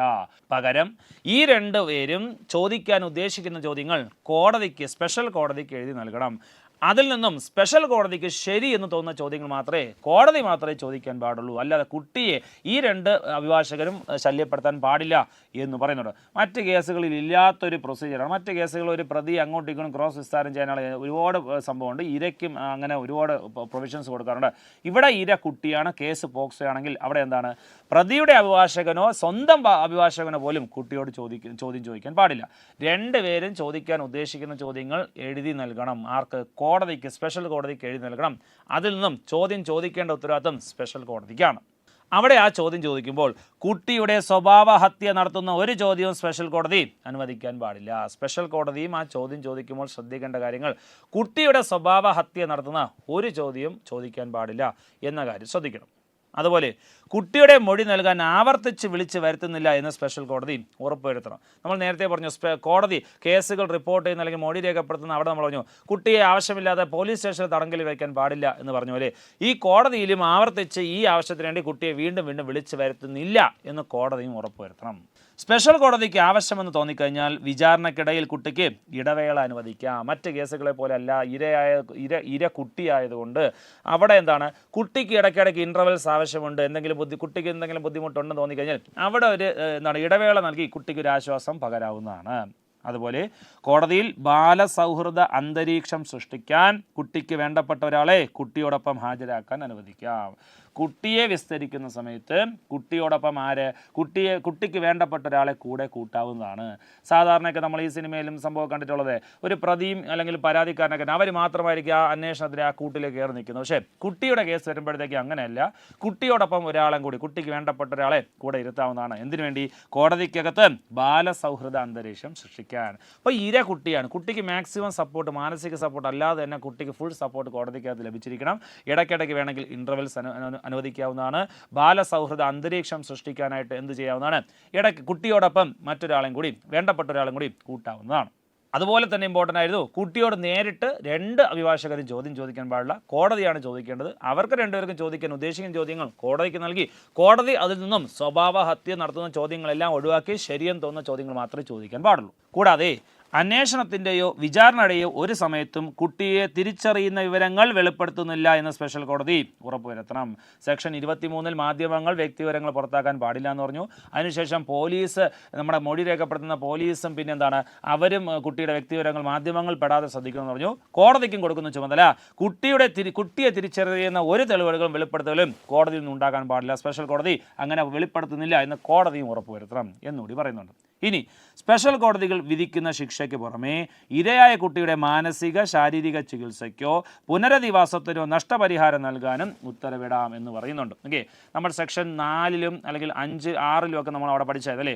സെക്ഷൻ 4, 3 അല്ലെങ്കിൽ 6, 2 അല്ലെങ്കിൽ 8 അല്ലെങ്കിൽ 10 അവിടെയൊക്കെ നമ്മൾ പറഞ്ഞായിരുന്നു ഈ തടവ് ശിക്ഷ വിധിക്കുമ്പോൾ അവിടെ എന്തും കൂടെ വിധിക്കാവുന്ന, പിഴത്തുകയും കൂടെ വിധിക്കാവുന്നതാണ്. ഓക്കെ, ആ വിധിക്കുന്ന പിഴത്തുകയുടെ എന്ത് മാനദണ്ഡത്തിലാണ് വിധിക്കുന്നതാണ് പറയുന്നത്? കുട്ടിയുടെ ശാരീരിക ചികിത്സയ്ക്ക് ആവശ്യമുള്ളതോ മാനസിക ചികിത്സയ്ക്ക് ആവശ്യമുള്ളതോ പുനരധിവാസത്തിനോ ആവശ്യമുള്ള എമൗണ്ടാണ് പിഴയായി വിധിക്കേണ്ടത്. അങ്ങനെ ഒരു പിഴത്തുക കൂടി വിധിക്കണം, കോടതിക്ക് അധികാരമുണ്ട് എന്നുകൂടി പറയുന്നുണ്ട്. പിന്നെ ഈ നിയമപ്രകാരമുള്ള കേസുകളുടെ വിചാരണയ്ക്ക് ഒരു സ്പെഷ്യൽ കോടതിക്ക് ഒരു സെഷൻസ് കോടതിയുടെ എല്ലാ അധികാരങ്ങളും ഉണ്ടായിരിക്കും. നേരത്തെ നമ്മൾ പറഞ്ഞായിരുന്നു അല്ലേ, ഒരു ജില്ലയിലുള്ള ഒരു സെഷൻസ് കോടതിയാണ് സ്പെഷ്യൽ കോടതിയാക്കേണ്ടത്.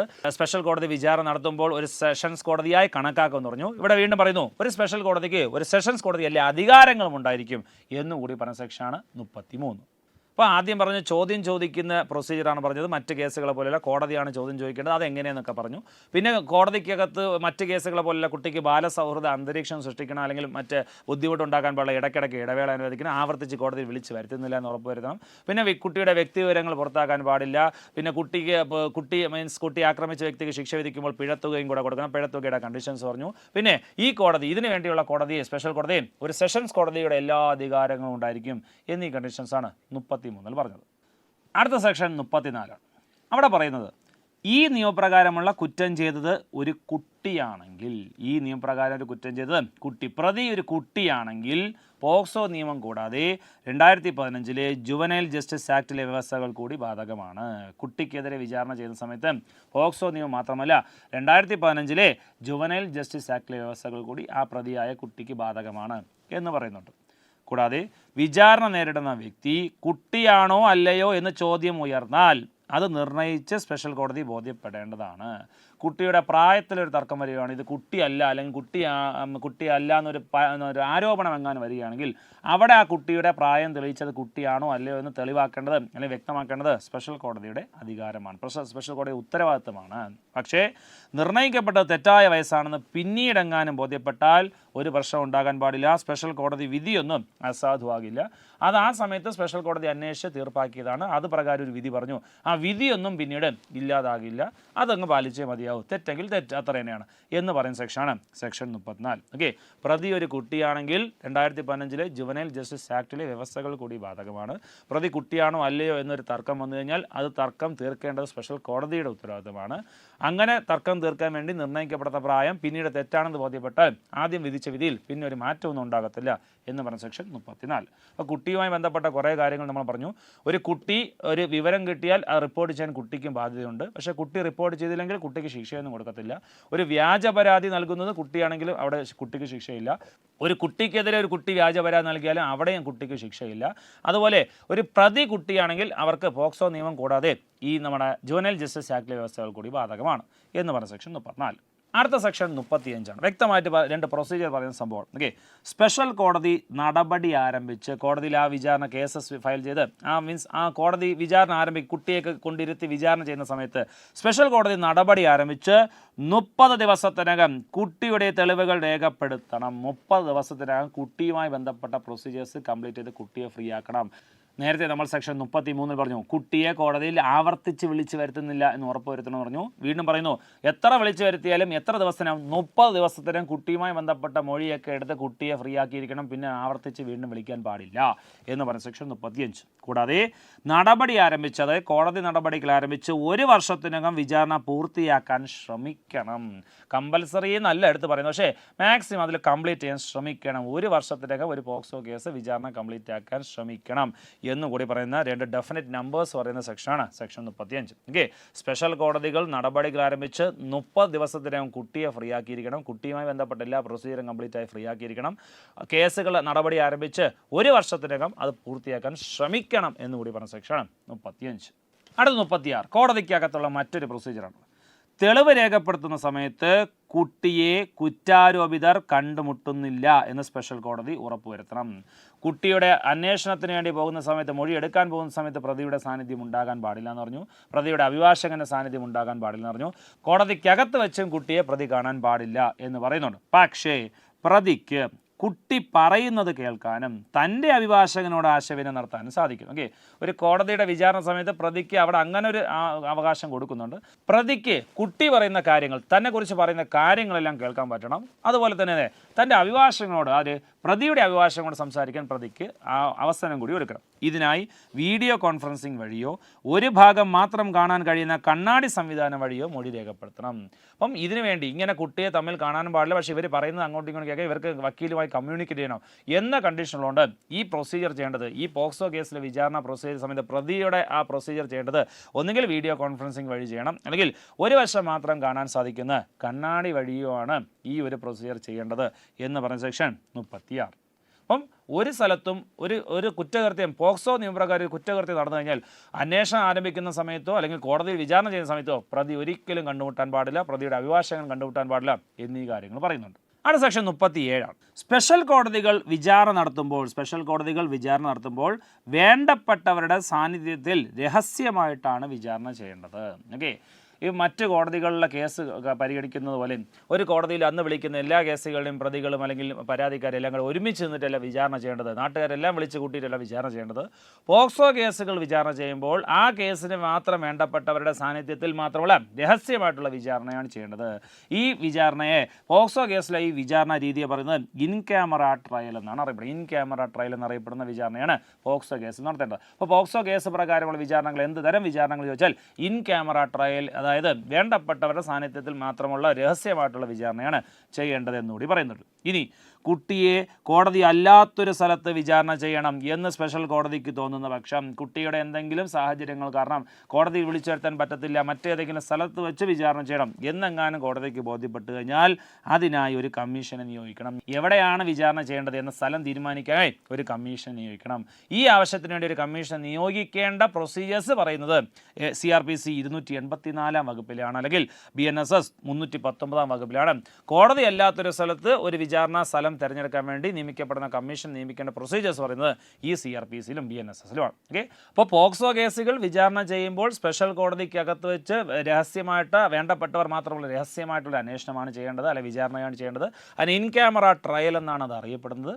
പക്ഷേ കോടതി അല്ലാത്തൊരു സ്ഥലത്ത് കുട്ടിയെ വിചാരണ ചെയ്യണം എന്ന് കോടതിക്ക് ബോധ്യപ്പെട്ടാൽ ആ സ്ഥലം തീരുമാനിക്കാൻ വേണ്ടി ഒരു കമ്മീഷൻ നിയമിക്കണം. ആ കമ്മീഷൻ നിയമിക്കേണ്ട പ്രൊസീജിയേഴ്സ് പറയുന്നത് CRPC 284 അല്ലെങ്കിൽ BNSS 319 വകുപ്പിലാണ് എന്ന് പറയുന്ന സെക്ഷൻ 37. ഓക്കെ, അപ്പോൾ കമ്മീഷൻ എങ്ങനെ നിയോഗിക്കണം എന്ന് പുതിയ പ്രൊസീജിയേഴ്സ് അല്ല പറയുന്നത്, അത് പണ്ട് തന്നെ പാസ്സാക്കപ്പെട്ട CRPCയിലുണ്ട്, അത് ഫോളോ ചെയ്താൽ മതി. ഈ ചാപ്റ്ററിലെ ലാസ്റ്റ് സെക്ഷനാണ് സെക്ഷൻ 38. കുട്ടിയുടെ തെളിവ് രേഖപ്പെടുത്താൻ സ്പെഷ്യൽ കോടതി നിർദ്ദിഷ്ട യോഗ്യതയുള്ളൊരു വിവർത്തകൻ്റെ സേവനം സ്വീകരിക്കാം. അവിടെയും അത് നമ്മൾ ആദ്യം മുതലേ പറയുന്നു, കേസ് റിപ്പോർട്ട് ചെയ്യുമ്പോഴും അവിടെ ഒരു വിവർത്തകൻ്റെ സേവനം വേണമെങ്കിൽ സ്വീകരിക്കാം. മൊഴി എടുക്കുന്ന സമയത്തും പോലീസായാലും മജിസ്ട്രേറ്റ് ആയാലും ഒരു വിവർത്തകൻ്റെ സേവനം ഉണ്ടെങ്കിൽ അവിടെ സ്വീകരിക്കാം. സെയിം ഇവിടെയും പറയുന്നു, കോടതിക്കകത്ത് വെച്ച് കുട്ടിയുടെ വിചാരണ ചെയ്യുന്ന സമയത്ത് കുട്ടിക്ക് ആവശ്യമുള്ള നിർദ്ദിഷ്ട യോഗ്യതയുള്ള ഒരു വിവർത്തകൻ്റെ സേവനം സ്വീകരിക്കാം. അതുപോലെ നേരത്തെ പറഞ്ഞ സെയിം കണ്ടീഷൻ വീണ്ടും റിപ്പീറ്റ് ചെയ്തു, കുട്ടിക്ക് മാനസിക അല്ലെങ്കിൽ ശാരീരിക വൈകല്യമുണ്ടെങ്കിൽ നിർദ്ദിഷ്ട യോഗ്യതയുള്ള വിദഗ്ധ വ്യക്തിയുടെ സേവനവും സ്വീകരിക്കാം. ഓക്കെ, ഭാഷയാണ് പ്രശ്നമെങ്കിൽ ഒരു വിവർത്തകൻ്റെ സേവനം സ്വീകരിക്കാം. വൈകല്യമുള്ള കുട്ടികളോട് കമ്മ്യൂണിക്കേറ്റ് ചെയ്യാൻ ബുദ്ധിമുട്ടുണ്ടെങ്കിൽ അതിനുവേണ്ടി ഒരു വിദഗ്ധ വ്യക്തിയുടെ സേവനം സ്വീകരിക്കാം. കോടതിക്കും സ്വീകരിക്കാം, മൊഴി രേഖപ്പെടുത്തുന്ന സമയത്തും സ്വീകരിക്കാം. ഈ പ്രൊസീജിയർ കോടതിയിൽ വിചാരണ സമയത്തും സ്വീകരിക്കാം എന്ന് പറഞ്ഞ സെക്ഷൻ 38. ഓക്കെ, അപ്പോൾ സെക്ഷൻ 33-ൽ ഒരു കുട്ടിയോട് നേരിട്ട് ചോദ്യം ചോദിക്കാൻ പാടില്ല എന്നീ പ്രൊസീജിയറും കുട്ടിക്ക് ബാലസൗഹൃദ അന്തരീക്ഷം സൃഷ്ടിക്കാൻ വേണ്ടിയുള്ള കണ്ടീഷനും കുട്ടി ആവർത്തിച്ച് വിളിച്ച് വരുത്തുന്നില്ല എന്ന കണ്ടീഷനും പാലിക്കേണ്ട സെക്ഷൻസാണ് 33-ൽ പറഞ്ഞത്. 34 പ്രതി കുട്ടിയാണെങ്കിൽ ജുവനൈൽ ജസ്റ്റിസ് ആക്ടിലെ വ്യവസ്ഥകളോട് ബാധകമാണ്. കുട്ടിയുടെ പ്രായത്തിൽ തർക്കം വന്നാൽ അത് തർക്കം തീർത്തിരിക്കണമെന്ന് പറയുന്നുണ്ട്. 35-ൽ കുട്ടിയുമായി ബന്ധപ്പെട്ട പ്രൊസീജിയേഴ്സ് 30 ദിവസത്തിനകം കേസ് ആരംഭിച്ച് 30 ദിവസത്തിന് തീർത്തിരിക്കണം. കേസ് തന്നെ മൊത്തത്തിൽ 1 വർഷത്തിനകം തീർക്കാൻ ശ്രമിക്കണം എന്നീ കണ്ടീഷൻ 35-ൽ പറഞ്ഞു. 36-നകത്ത് പ്രതി ഒരിക്കലും കോടതിക്കകത്ത് വെച്ചും കുട്ടിയെ കാണാൻ പാടില്ല, പക്ഷേ പ്രതിക്ക് കുട്ടി പറയുന്നത് കേൾക്കാനും അഭിഭാഷകനോട് സംസാരിക്കാനും പറ്റണം, അതിന് വീഡിയോ കോൺഫറൻസിംഗ് സംവിധാനം യൂസ് ചെയ്യണമെന്ന് പറഞ്ഞിട്ടുണ്ട്. 37-നകത്ത് മറ്റ് കേസുകളെ പോലെ അടച്ചിട്ട മുറിയിൽ വേണ്ടപ്പെട്ടവർ മാത്രമുള്ള രഹസ്യമായിട്ടുള്ള വിചാരണയാണ് ചെയ്യേണ്ടത്. അതിനുവേണ്ടി പോക്സോ കേസുകളുടെ വിചാരണ ഇൻ ക്യാമറ ട്രയൽ എന്നാണ് അറിയപ്പെടുന്നത് എന്ന് കണ്ടീഷൻ പറയുന്നുണ്ട്. കോടതി എല്ലാത്തൊരു സ്ഥലത്ത് വേണമെങ്കിലും സ്ഥലം തീരുമാനിക്കുക, അതിനുവേണ്ടി കമ്മീഷൻ നിയോഗിക്കണമെന്നും പറയുന്നുണ്ട്. പിന്നെ കുട്ടിയോട് സംസാരിക്കാൻ കോടതിക്കകത്ത് വെച്ച് വിവർത്തകന്റെ സേവനമോ വൈകല്യമുള്ള കുട്ടിയാണെങ്കിൽ വിദഗ്ധ വ്യക്തിയുടെ സേവനം സ്വീകരിക്കാം എന്ന കണ്ടീഷൻസാണ് 38-ൽ. 33 മുതൽ 38 വരെ കോടതിക്കകത്ത് വെച്ചുള്ള നടപടികളും അധികാരങ്ങളും തെളിവെടുപ്പ് രീതികളുമാണ് 33 മുതൽ 38 വരെ പറഞ്ഞ അധ്യായം 8. ഈ നിയമത്തിലെ അവസാന അധ്യായമാണ് അധ്യായം 9. മറ്റ് വിവരങ്ങൾ ഈ 8 അധ്യായങ്ങളിലും ഉൾപ്പെടാത്ത അല്ലെങ്കിൽ ആ വിഷയങ്ങൾ ഉൾപ്പെടാത്ത മറ്റ് മിസലേനിയസ് ആയിട്ടുള്ള വിവരങ്ങളാണ് അധ്യായം 9-ൽ പറയുന്നത്. വകുപ്പുകൾ 39 മുതൽ 46 വരെ 39 മുതൽ 46 വരെ പറയുന്നത് ഈ കാര്യങ്ങളാണ്, മിസലേനിയസ് ആയിട്ടുള്ള കാര്യങ്ങളാണ്. ഓരോ സെക്ഷനായിട്ട് നോക്കാം.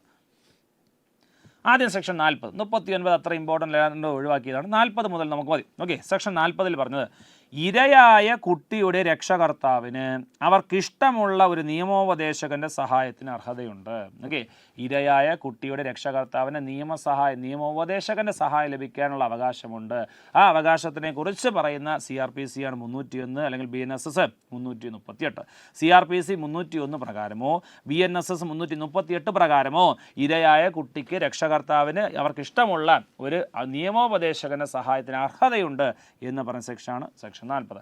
സെക്ഷൻ 40 ഒരു നിയമസഹായം അല്ലേ, സർക്കാരിൻ്റെ സൈഡിൽ നിന്നും വ്യക്തമായ നിയമസഹായം ലഭിക്കേണ്ട അവകാശം ഉള്ള രക്ഷകർത്താവിൻ്റെ അവകാശത്തിനെ കുറിച്ച് പറയുന്നു. ആ അവകാശത്തിൻ്റെ പ്രൊസീജിയേഴ്സ് പറയുന്നത് CRPC ആണ് 301 അല്ലെങ്കിൽ BNSS 338. അടുത്ത സെക്ഷൻ 41.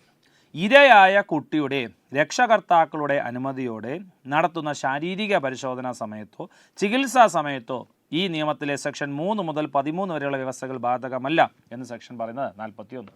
അപ്പോൾ ഇരയായ കുട്ടിയുടെ വൈദ്യ പരിശോധന നടത്താറുണ്ട്, അല്ലെങ്കിൽ ഇരയായ കുട്ടിക്ക് പെട്ടെന്ന് ആശുപത്രി ചികിത്സ ആവശ്യമുണ്ടെങ്കിൽ അത് നൽകാറുണ്ട്.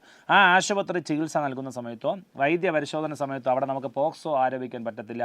പോക്സോ ഈ വിചാരണ സമയത്തായാലും അല്ലെങ്കിൽ വൈദ്യ പരിശോധന സമയത്തായാലും കുട്ടി ഒറ്റയ്ക്കായിരിക്കില്ല, ഒപ്പം ആരുണ്ടായിരിക്കും, രക്ഷകർത്താക്കളുണ്ടായിരിക്കും. അപ്പോൾ അവരെ അനുമതിയോടെ കൂടെ ചെയ്യുന്ന ഈ ശാരീരിക പരിശോധന സമയത്ത് പോക്സോ സെക്ഷനിലെ 3 മുതൽ 13 വരെയുള്ള സെക്ഷൻസ് നമുക്ക് ആരോപിക്കാൻ സാധിക്കത്തില്ല. ആ സമയത്ത് ആ നിയമങ്ങൾ ബാധകമല്ല എന്ന് പറഞ്ഞ സെക്ഷൻ 41. അപ്പോൾ വൈദ്യ പരിശോധന ഈ നിയമത്തിന് വളരെ ആവശ്യമാണ്. ഓക്കെ, അപ്പോൾ അത് ഒഴിവാക്കാൻ സാധിക്കത്തില്ല. അപ്പോൾ ആ സമയത്ത് ആ വൈദ്യ പരിശോധന സമയത്ത് അവിടെ ഒരു സെക്ഷൻ 3 മുതൽ 13 വരെയുള്ള സെക്ഷൻസ് നമുക്ക് ആരോപിക്കാൻ സാധിക്കത്തില്ല. കുട്ടിയുടെ രക്ഷകർത്താക്കളുടെ അനുമതിയോടെയാണ് ചെയ്യുന്നത്. അപ്പോൾ അവരുടെ സാന്നിധ്യം ഉണ്ടായിരിക്കും. അപ്പോൾ മറ്റ് പ്രശ്നങ്ങളൊന്നും വ്യക്തമായിട്ട് ആ ശാരീരിക പരിശോധനയ്ക്ക് വേണ്ടിയുള്ള നടപടികൾ എടുക്കുന്ന സമയത്തും ഈ പോക്സോ നിയമങ്ങൾ ആരോപിക്കാൻ സാധിക്കത്തില്ല എന്ന് പറഞ്ഞ സെക്ഷൻ 41. അപ്പോൾ 40 നിയമസഹായം ലഭിക്കേണ്ട അവകാശത്തെക്കുറിച്ച് പറയുന്നു. 41 വൈദ്യ പരിശോധന സമയത്ത് പോക്സോ നിയമങ്ങൾ ബാധകമല്ല എന്ന് പറഞ്ഞ സെക്ഷൻ 41. സെക്ഷൻ 42. ഒരു കുറ്റകൃത്യം സംഭവിക്കുമ്പോൾ ഈ നിയമം കൂടാതെ മറ്റേതെങ്കിലും നിയമപ്രകാരം ശിക്ഷിക്കപ്പെടണം എന്ന് തെളിയിക്കപ്പെട്ട് കഴിഞ്ഞാൽ വിധിക്കുന്ന ശിക്ഷയിൽ ഏറ്റവും കൂടിയ ശിക്ഷ നടപ്പാക്കണം. പോക്സോ നിയമപ്രകാരം ശിക്ഷിക്കപ്പെടുന്ന വ്യക്തിക്ക് അതേ വിഷയം ബന്ധപ്പെട്ട് മറ്റൊരു കേസും കൂടി ശിക്ഷ വിധിക്കുകയാണ്. 2 കേസിലും ശിക്ഷ വിധിക്കുന്ന സമയത്ത് ഏറ്റവും കൂടിയ ശിക്ഷ ഏതാണോ അതാണ് നടപ്പാക്കേണ്ടത് എന്ന് പറഞ്ഞ സെക്ഷൻ 42. ഒരു കുറ്റകൃത്യം സംഭവിക്കുമ്പോൾ ഈ നിയമപ്രകാരം ഒരു കുറ്റകൃത്യം സംഭവിക്കുമ്പോൾ ഈ നിയമം കൂടാതെ മറ്റേതെങ്കിലും നിയമപ്രകാരം കൂടി ശിക്ഷിക്കപ്പെടണം എന്ന് തെളിയിക്കപ്പെട്ട് കഴിഞ്ഞാൽ 2 ശിക്ഷ, പോക്സോയിൽ ഒരു ശിക്ഷ വരുന്നു, മറ്റേ കേസിലൊരു ശിക്ഷ വരുന്നു. ആ ശിക്ഷകളിൽ ഏറ്റവും കൂടിയ ദൈർഘ്യം കൂടിയ ശിക്ഷയാണ് നടപ്പാക്കേണ്ടത് എന്ന് പറഞ്ഞ സെക്ഷൻ 42. അടുത്ത സെക്ഷൻ 43. സ്ഥിരമായിട്ട് കോമൺ ആയിട്ട് പ്രധാനപ്പെട്ട എല്ലാ നിയമങ്ങളും പറയുന്നൊരു സെക്ഷൻ തന്നെയാണ് സെക്ഷൻ 41. ഈ നിയമത്തിലെ വ്യവസ്ഥകൾ മാധ്യമങ്ങൾ വഴി നിരന്തരം പ്രചരിപ്പിക്കണം. ഇങ്ങനൊരു ആക്ട് ഉണ്ട്. കുട്ടികൾ ലൈംഗികപരമായി ആക്രമിക്കപ്പെടാൻ പാടില്ല. അങ്ങനെ ആക്രമിക്കപ്പെട്ട് കഴിഞ്ഞാൽ അവർക്ക് ഇങ്ങനെ പരിരക്ഷയുണ്ട്, നിയമപ്രകാരം കേസ് കൊടുക്കാവുന്നതാണ്, ഇങ്ങനെ ആ നിയമത്തിനകത്ത് വ്യവസ്ഥയുണ്ട്, ഇന്ന കാര്യങ്ങൾ ചെയ്യാൻ പാടില്ല, ഇന്ന പ്രൊസീജിയേഴ്സ് ഫോളോ ചെയ്യണം എന്നീ കാര്യങ്ങളെക്കുറിച്ച് വ്യക്തമായി നിയമത്തിൽ പറഞ്ഞിരിക്കുന്നത്. ആ നിയമങ്ങളെ എല്ലാ ജനങ്ങൾക്കും ആ നിയമത്തിനെ കുറിച്ച് ബോധവാന്മാരാക്കാൻ വേണ്ടി ഏറ്റവും സിമ്പിൾ മാർഗ്ഗമാണ് മാധ്യമങ്ങൾ. ഇങ്ങനൊരു നിയമമുണ്ടെന്നും അത് എങ്ങനെയാണ് ഇതിൻ്റെ വ്യവസ്ഥകളെന്നും മാധ്യമങ്ങൾ വഴി നിരന്തരം പ്രചരിപ്പിച്ചുകൊണ്ടേയിരിക്കണം എന്ന് പറയുന്ന സെക്ഷൻ 43.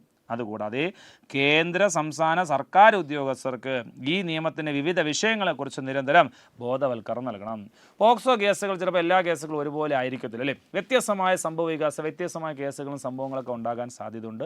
അങ്ങനെ വ്യത്യസ്തമായ കേസുകൾ അങ്ങനെ മീൻസ് പുതിയ കേസുകൾ സംഭവിക്കുമ്പോൾ ഒരു വ്യത്യസ്തമായൊരു സംഭവം നടന്നു കഴിഞ്ഞാൽ മറ്റു ഉദ്യോഗസ്ഥർ കൂടി അതിനെക്കുറിച്ച് ബോധവൽക്കരണം നൽകണം. ഇപ്പോൾ തിരുവനന്തപുരം ജില്ലയ്ക്കകത്ത് ഒരു വ്യത്യസ്തമായ ഒരു പോക്സോ സംഭവം നടക്കുകയാണെങ്കിൽ അതിനെക്കുറിച്ച് മറ്റ് 13 ജില്ലക്കാർക്ക് ഇങ്ങനെയും സംഭവിക്കാം, ഇങ്ങനൊരു പുതിയ കേസ് വന്നിട്ടുണ്ടെന്ന് ഈ നിയമപ്രകാരം ഉണ്ടാകുന്ന പുതിയ വിഷയങ്ങളെക്കുറിച്ച് മറ്റെല്ലാ ഉദ്യോഗസ്ഥർക്കും ഇടയ്ക്കിടയ്ക്ക് നിരന്തരം ബോധവൽക്കരണം നൽകണം എന്നീ കണ്ടീഷൻ കൂടി പറഞ്ഞ സെക്ഷനാണ് 43. നിയമത്തെക്കുറിച്ച് ജനങ്ങൾക്ക് ബോധവാന്മാരാക്കാൻ മാധ്യമങ്ങൾ വഴി പ്രചരിപ്പിക്കണം. നിയമപ്രകാരം ഉണ്ടാകുന്ന പുതിയ വിഷയങ്ങളെക്കുറിച്ച് ഉദ്യോഗസ്ഥർക്ക് ബോധവൽക്കരണം നൽകിക്കൊണ്ടേയിരിക്കണം എന്ന് പറഞ്ഞ സെക്ഷൻ 43. അടുത്ത സെക്ഷൻ 44.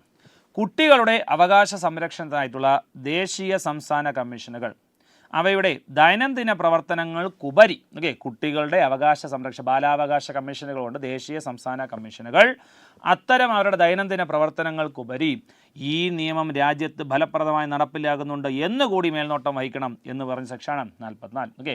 കുട്ടികളുടെ അവകാശ സംരക്ഷണത്തിന് പണ്ടേ നിലവിൽ വന്ന ദേശീയ കമ്മീഷനുകളും സംസ്ഥാന കമ്മീഷനുകളുണ്ട്. അവ രൂപീകരിക്കപ്പെട്ട അന്ന് മുതൽ തന്നെ അവരുടെ ദൈനംദിന പ്രവർത്തനങ്ങൾ ചെയ്തുകൊണ്ടിരിക്കുകയാണ്. പോക്സോ നിയമം വന്നതിന് ശേഷം അവരുടെ ദൈനംദിന ഓൾറെഡി ചെയ്തുകൊണ്ടിരുന്ന ജോലിക്ക് പുറമേ ഈ നിയമം കൂടി ഫലപ്രദമായി രാജ്യത്ത് നടപ്പിലാകുന്നുണ്ട് എന്നുകൂടി അവർ എക്സ്ട്രാ ഒരു മേൽനോട്ടം പുതിയൊരു ചുമതല കൂടി ചെയ്യണം എന്ന് പറഞ്ഞ സെക്ഷൻ 44. സെക്ഷൻ 45 ഈ നിയമത്തിന് കീഴിൽ കേന്ദ്ര സർക്കാർ ഉണ്ടാക്കുന്ന എല്ലാ ചട്ടങ്ങളും എത്രയും വേഗം പാർലമെൻറ്റിൻ്റെ ഇരുസഭകളിലായി ഒന്നോ അതിലധികമോ സെഷനുകളിലായി 30 ദിവസത്തേക്ക് വയ്ക്കേണ്ടതാണ്. കേന്ദ്ര സർക്കാർ ഈ നിയമവുമായി ബന്ധപ്പെട്ടൊരു ചട്ടം ഉണ്ടാക്കുകയാണെങ്കിൽ, ഒരു പുതിയ ചട്ടം ഉണ്ടാക്കുകയാണെങ്കിൽ അത് പാർലമെൻറ്റിൽ എത്രയും വേഗം സമർപ്പിക്കണം. അതിന് ഒരുപാട് ഡിലേ ഉണ്ടാക്കാൻ പാടില്ല. പാർലമെൻറ്റിൽ എത്രയും വേഗം സമർപ്പിക്കണം. എത്ര ദിവസത്തേക്ക്? 30 ദിവസത്തിൽ സമർപ്പിക്കണം. എവിടെയൊക്കെ? ഇരുസഭകളിലും സമർപ്പിക്കണം. ഇരുസഭകളിലായിട്ട് 30 ദിവസമേ പാടുള്ളൂ. ഓക്കെ. അപ്പോൾ ലോക്സഭയിൽ സമർപ്പിക്കുന്ന സമയത്ത് 28 ദിവസം അവിടെ ചർച്ചയ്ക്ക് വയ്ക്കുകയാണെങ്കിൽ രാജ്യസഭയിൽ വയ്ക്കുന്ന സമയത്ത് അവിടെ എത്രയാണ്? വെറും 2 ദിവസം മാത്രമേ കിട്ടത്തുള്ളൂ. 2 സഭകളിലായിട്ട് 30 ദിവസത്തേക്ക് സമർപ്പിക്കാം. പക്ഷേ ഒരു കണ്ടീഷൻ അനുവദിക്കുന്നതാണ്, ഒന്നോ അതിലധികമോ സെഷൻ ആയിപ്പോയാൽ കുഴപ്പമില്ല. ഈ നിയമത്തിൻ്റെ ചട്ടം കൊണ്ട് വയ്ക്കുന്ന സമയത്ത് ഒരു സെഷൻ കംപ്ലീറ്റ് ആയിപ്പോയി കഴിഞ്ഞാൽ അടുത്ത സെഷൻ എപ്പോഴാണോ അപ്പോഴതിനെ കണ്ടിന്യൂ ചെയ്യാവുന്നതാണ്. എങ്ങനെ ചെയ്ത് കഴിഞ്ഞാലും കൊണ്ട് വെച്ച് കഴിഞ്ഞാൽ പാർലമെൻറ്റിൽ എത്ര ദിവസമേ വയ്ക്കാൻ പാടുള്ളൂ? 30 ദിവസത്തേക്ക് വയ്ക്കാൻ പാടുള്ളൂ എന്ന് പറയുന്ന സെക്ഷനാണ് 45. ഇനി പാർലമെൻറ്റ് ഈ ചട്ടങ്ങൾ അംഗീകരിച്ചാൽ അത് നടപ്പാക്കുകയും ഭേദഗതി ആവശ്യപ്പെട്ടാൽ മാറ്റങ്ങൾ വരുത്തിയ ശേഷം നടപ്പാക്കുകയും വേണം എന്ന് പറയും. ഓക്കെ. പാർലമെൻറ്റിൽ കൊണ്ടുവയ്ക്കുന്ന പുതിയ ചട്ടം അല്ലെങ്കിൽ എന്തെങ്കിലും മാറ്റങ്ങൾ നമ്മൾ പാർലമെൻറ്റിൽ അവതരിപ്പിച്ച് കഴിഞ്ഞാൽ അത് അതേപടി പാർലമെൻറ്റ് അംഗീകരിക്കണമെന്നില്ല.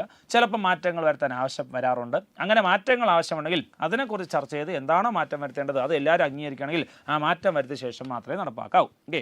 നമ്മുടെ പോക്സോ നിയമത്തിൽ തന്നെ ഈ പോക്സോ നിയമത്തിൻ്റെ ഭേദഗതി 2019 രാജ്യസഭയിൽ അവതരിപ്പിക്കുന്ന സമയത്ത് ഇതിൽ ഈ പോക്സോ നിയമത്തിന് വധശിക്ഷ ഉൾപ്പെടുത്തിയത്. അപ്പോൾ അവതരിപ്പിച്ച ആദ്യ സമയത്ത് തന്നെ വധശിക്ഷ വേണ്ട, വധശിക്ഷ ഒഴിവാക്കണം എന്ന് പറഞ്ഞുകൊണ്ട് ചില എതിരഭിപ്രായം വന്നായിരുന്നു. ഓക്കെ. അപ്പോൾ പാർലമെൻറ്റിൽ വയ്ക്കുന്ന നിയമം അംഗീകരിച്ചാൽ അതേപടി അംഗീകരിച്ചാൽ ഉടനെ നടപ്പാക്കാവുന്നതാണ്. പക്ഷേ ഇത് കൊണ്ടുവച്ചോടനെ വധശിക്ഷയുടെ ആവശ്യമില്ല, ഒരു മാക്സിമം 30 വർഷമോ 40 വർഷമോ ശിക്ഷയാക്കിയാൽ മതി, അല്ലാതെ വധശിക്ഷ നടപ്പാക്കാൻ പാടില്ല എന്ന് പറഞ്ഞ് എതിരഭിപ്രായം 1-2 അംഗങ്ങൾ പറഞ്ഞായിരുന്നു. ഓക്കെ.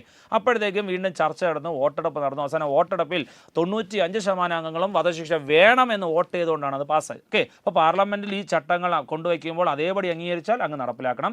എതിരഭിപ്രായം വന്നാൽ അതിനെക്കുറിച്ച് ചർച്ച ചെയ്തിട്ട് ആ എതിരഭിപ്രായം കോമൺ ആയിട്ട് എല്ലാവരുമായി ചർച്ച ചെയ്ത് അംഗീകരിച്ച് ആ മാറ്റങ്ങൾ വരുത്തിയ ശേഷം മാത്രമേ നടപ്പാക്കാവൂ എന്ന് പറഞ്ഞ സെക്ഷൻ 45. ഓക്കെ.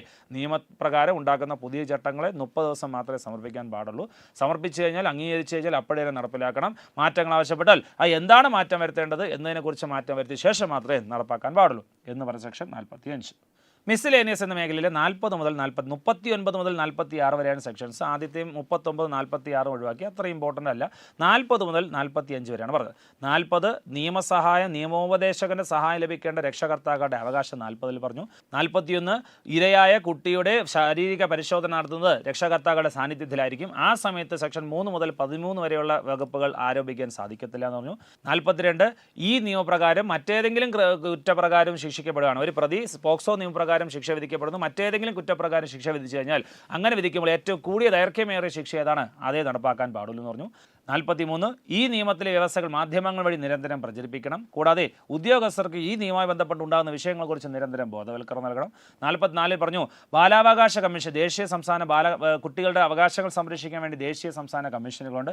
അവ പണ്ട് ചെയ്തുകൊണ്ടിരുന്ന ദൈനംദിന ജോലികൾക്കുപരി ഈ നിയമം നിലവിൽ വന്ന ശേഷം ഈ നിയമം ഫലപ്രദമായി നടപ്പിലാക്കുന്നുണ്ട് എന്ന മേൽനോട്ടം കൂടി അവർ വഹിക്കണമെന്ന് പറഞ്ഞു. 45 ഈ നിയമത്തിന് ഇനി എന്തെങ്കിലും ചട്ടങ്ങൾ ഉണ്ടാക്കി കഴിഞ്ഞാൽ അത് 30 ദിവസം പാർലമെൻറ്റിൽ ഇരുസഭകളിലായി ഒന്നോ അതിലധികം സെഷനിലായി 30 ദിവസമേ സമർപ്പിക്കാൻ പാടുള്ളൂ. വയ്ക്കുന്ന ബിൽ അംഗീകരിച്ചാൽ അത് അതേപടി നടപ്പിലാക്കണം. മാറ്റങ്ങൾ ആവശ്യപ്പെട്ടാൽ ഭേദഗതി വരുത്തിയ ശേഷമേ നടപ്പാക്കാൻ പാടുള്ളൂ എന്ന് പറഞ്ഞ സെക്ഷൻ 45.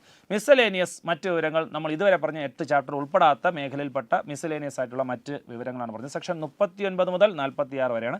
39, 46 നമ്മൾ ഒഴിവാക്കിയിട്ട് 40 മുതൽ 45 വരെയുള്ള വ്യവസ്ഥകളാണ് പറഞ്ഞത്. ഓക്കെ. കൂടാതെ പോക്സോ നിയമം ഈ നിയമത്തിനകത്ത് സൂചിപ്പിക്കുന്ന ഒരു സെക്ഷൻ കൂടിയാണ്. അപ്പോൾ പോക്സോ നിയമത്തിന് അടിസ്ഥാനമായ ഭരണഘടനാ വകുപ്പ് എത്രയെന്ന് ചോദിച്ചാൽ ആർട്ടിക്കിൾ 15(3) ആണ്. ആർട്ടിക്കിൾ 15 മൂന്നാമത്തെ സബ് ക്ലോസിലാണെന്ന് നമ്മൾ കുട്ടികളുടെ സംരക്ഷണത്തെക്കുറിച്ച് നമ്മുടെ ഭരണഘടനയിൽ പറഞ്ഞത്. അതുകൊണ്ട് ഈ നിയമത്തിന് അടിസ്ഥാനമായ ഭരണഘടനാ വകുപ്പ് എത്ര ചോദിച്ചാൽ ആർട്ടിക്കിൾ 15(3). മറ്റ് നിയമങ്ങളിലൊക്കെ അങ്ങനെ ചോദ്യം വരാറുണ്ട്. തൊട്ടുകൂടായ്മയെ ബന്ധപ്പെട്ട ആർട്ടിക്കിൾ എത്ര ചോദിച്ചാൽ ആർട്ടിക്കിൾ 17 ആണ്. മുതിർന്ന പൗരന്മാരെ സംരക്ഷിക്കാൻ വേണ്ടിയുള്ള ആർട്ടിക്കിൾ ചോദിച്ചാൽ ആർട്ടിക്കിൾ 41 പറഞ്ഞു. ഇവിടെ കുട്ടികളുടെ സംരക്ഷണം അല്ലെങ്കിൽ ഈ നിയമത്തിന് അടിസ്ഥാനമായ ഭരണഘടനാ വകുപ്പ് എത്ര ചോദിച്ചാൽ ആർട്ടിക്കിൾ 15(3) ആണ്. 15ാമത്തെ ആർട്ടിക്കിൾ മൂന്നാമത്തെ സബ് ക്ലോസാണ്. ഓക്കെ. അപ്പോൾ പോക്സോ നിയമത്തിൻ്റെ 9 ചാപ്റ്റേഴ്സ് അതിൻ്റെ വിവിധ വിഷയങ്ങൾ പറഞ്ഞു. മറ്റ് കേസുകളെ പോലെയല്ല വ്യത്യസ്തമായ നിലപാടുകളാണ്.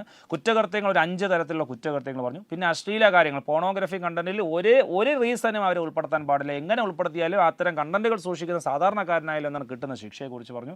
പിന്നെ പറഞ്ഞു ഈ കുറ്റം ചെയ്യാൻ ആരും ഇത് വളരെ തീവ്രമായ വളരെ ഗുരുതരമായ കുറ്റങ്ങൾ, അത്തരം കുറ്റങ്ങൾ ചെയ്യാൻ ആരും പ്രേരണ നൽകാൻ പാടില്ല. പ്രേരണ പോയിട്ട് ചെറിയ സഹായം പോലും ചെയ്യാൻ പാടില്ല എന്നീ കണ്ടീഷൻ പറഞ്ഞു.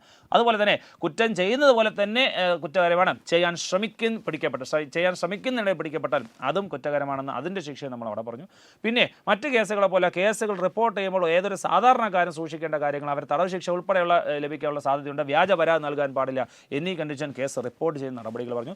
മൊഴി രേഖപ്പെടുത്തുമ്പോൾ മറ്റ് കേസുകളെ പോലെ പ്രതിയുടെ സാന്നിധ്യമൊന്നും ഉണ്ടാകാതെ വ്യക്തമായിട്ട് കുട്ടിക്ക് അത്രയും സേഫ്റ്റി ഉറപ്പാക്കിയിട്ട് മൊഴി രേഖപ്പെടുത്താൻ പാടുള്ളൂ എന്നീ കണ്ടീഷൻസ് മറ്റൊരു ചാപ്റ്ററിൽ പറഞ്ഞു. പിന്നെ സ്പെഷ്യൽ കോടതി എവിടെ രൂപീകരിക്കുന്നു, എങ്ങനെ രൂപീകരിക്കുന്ന ആ കോടതിക്കകത്ത് വിചാരണ ആരംഭിക്കുമ്പോൾ മറ്റ് കേസുകളെ പോലെയല്ല, കുട്ടിയോട് ആരും ചോദ്യമേ ചോദിക്കാൻ പാടില്ല എന്നീ വ്യത്യസ്തമായ പ്രൊസീജിയർ പറഞ്ഞ് കോടതി അധികാരങ്ങൾ നടപടികളും പറഞ്ഞു.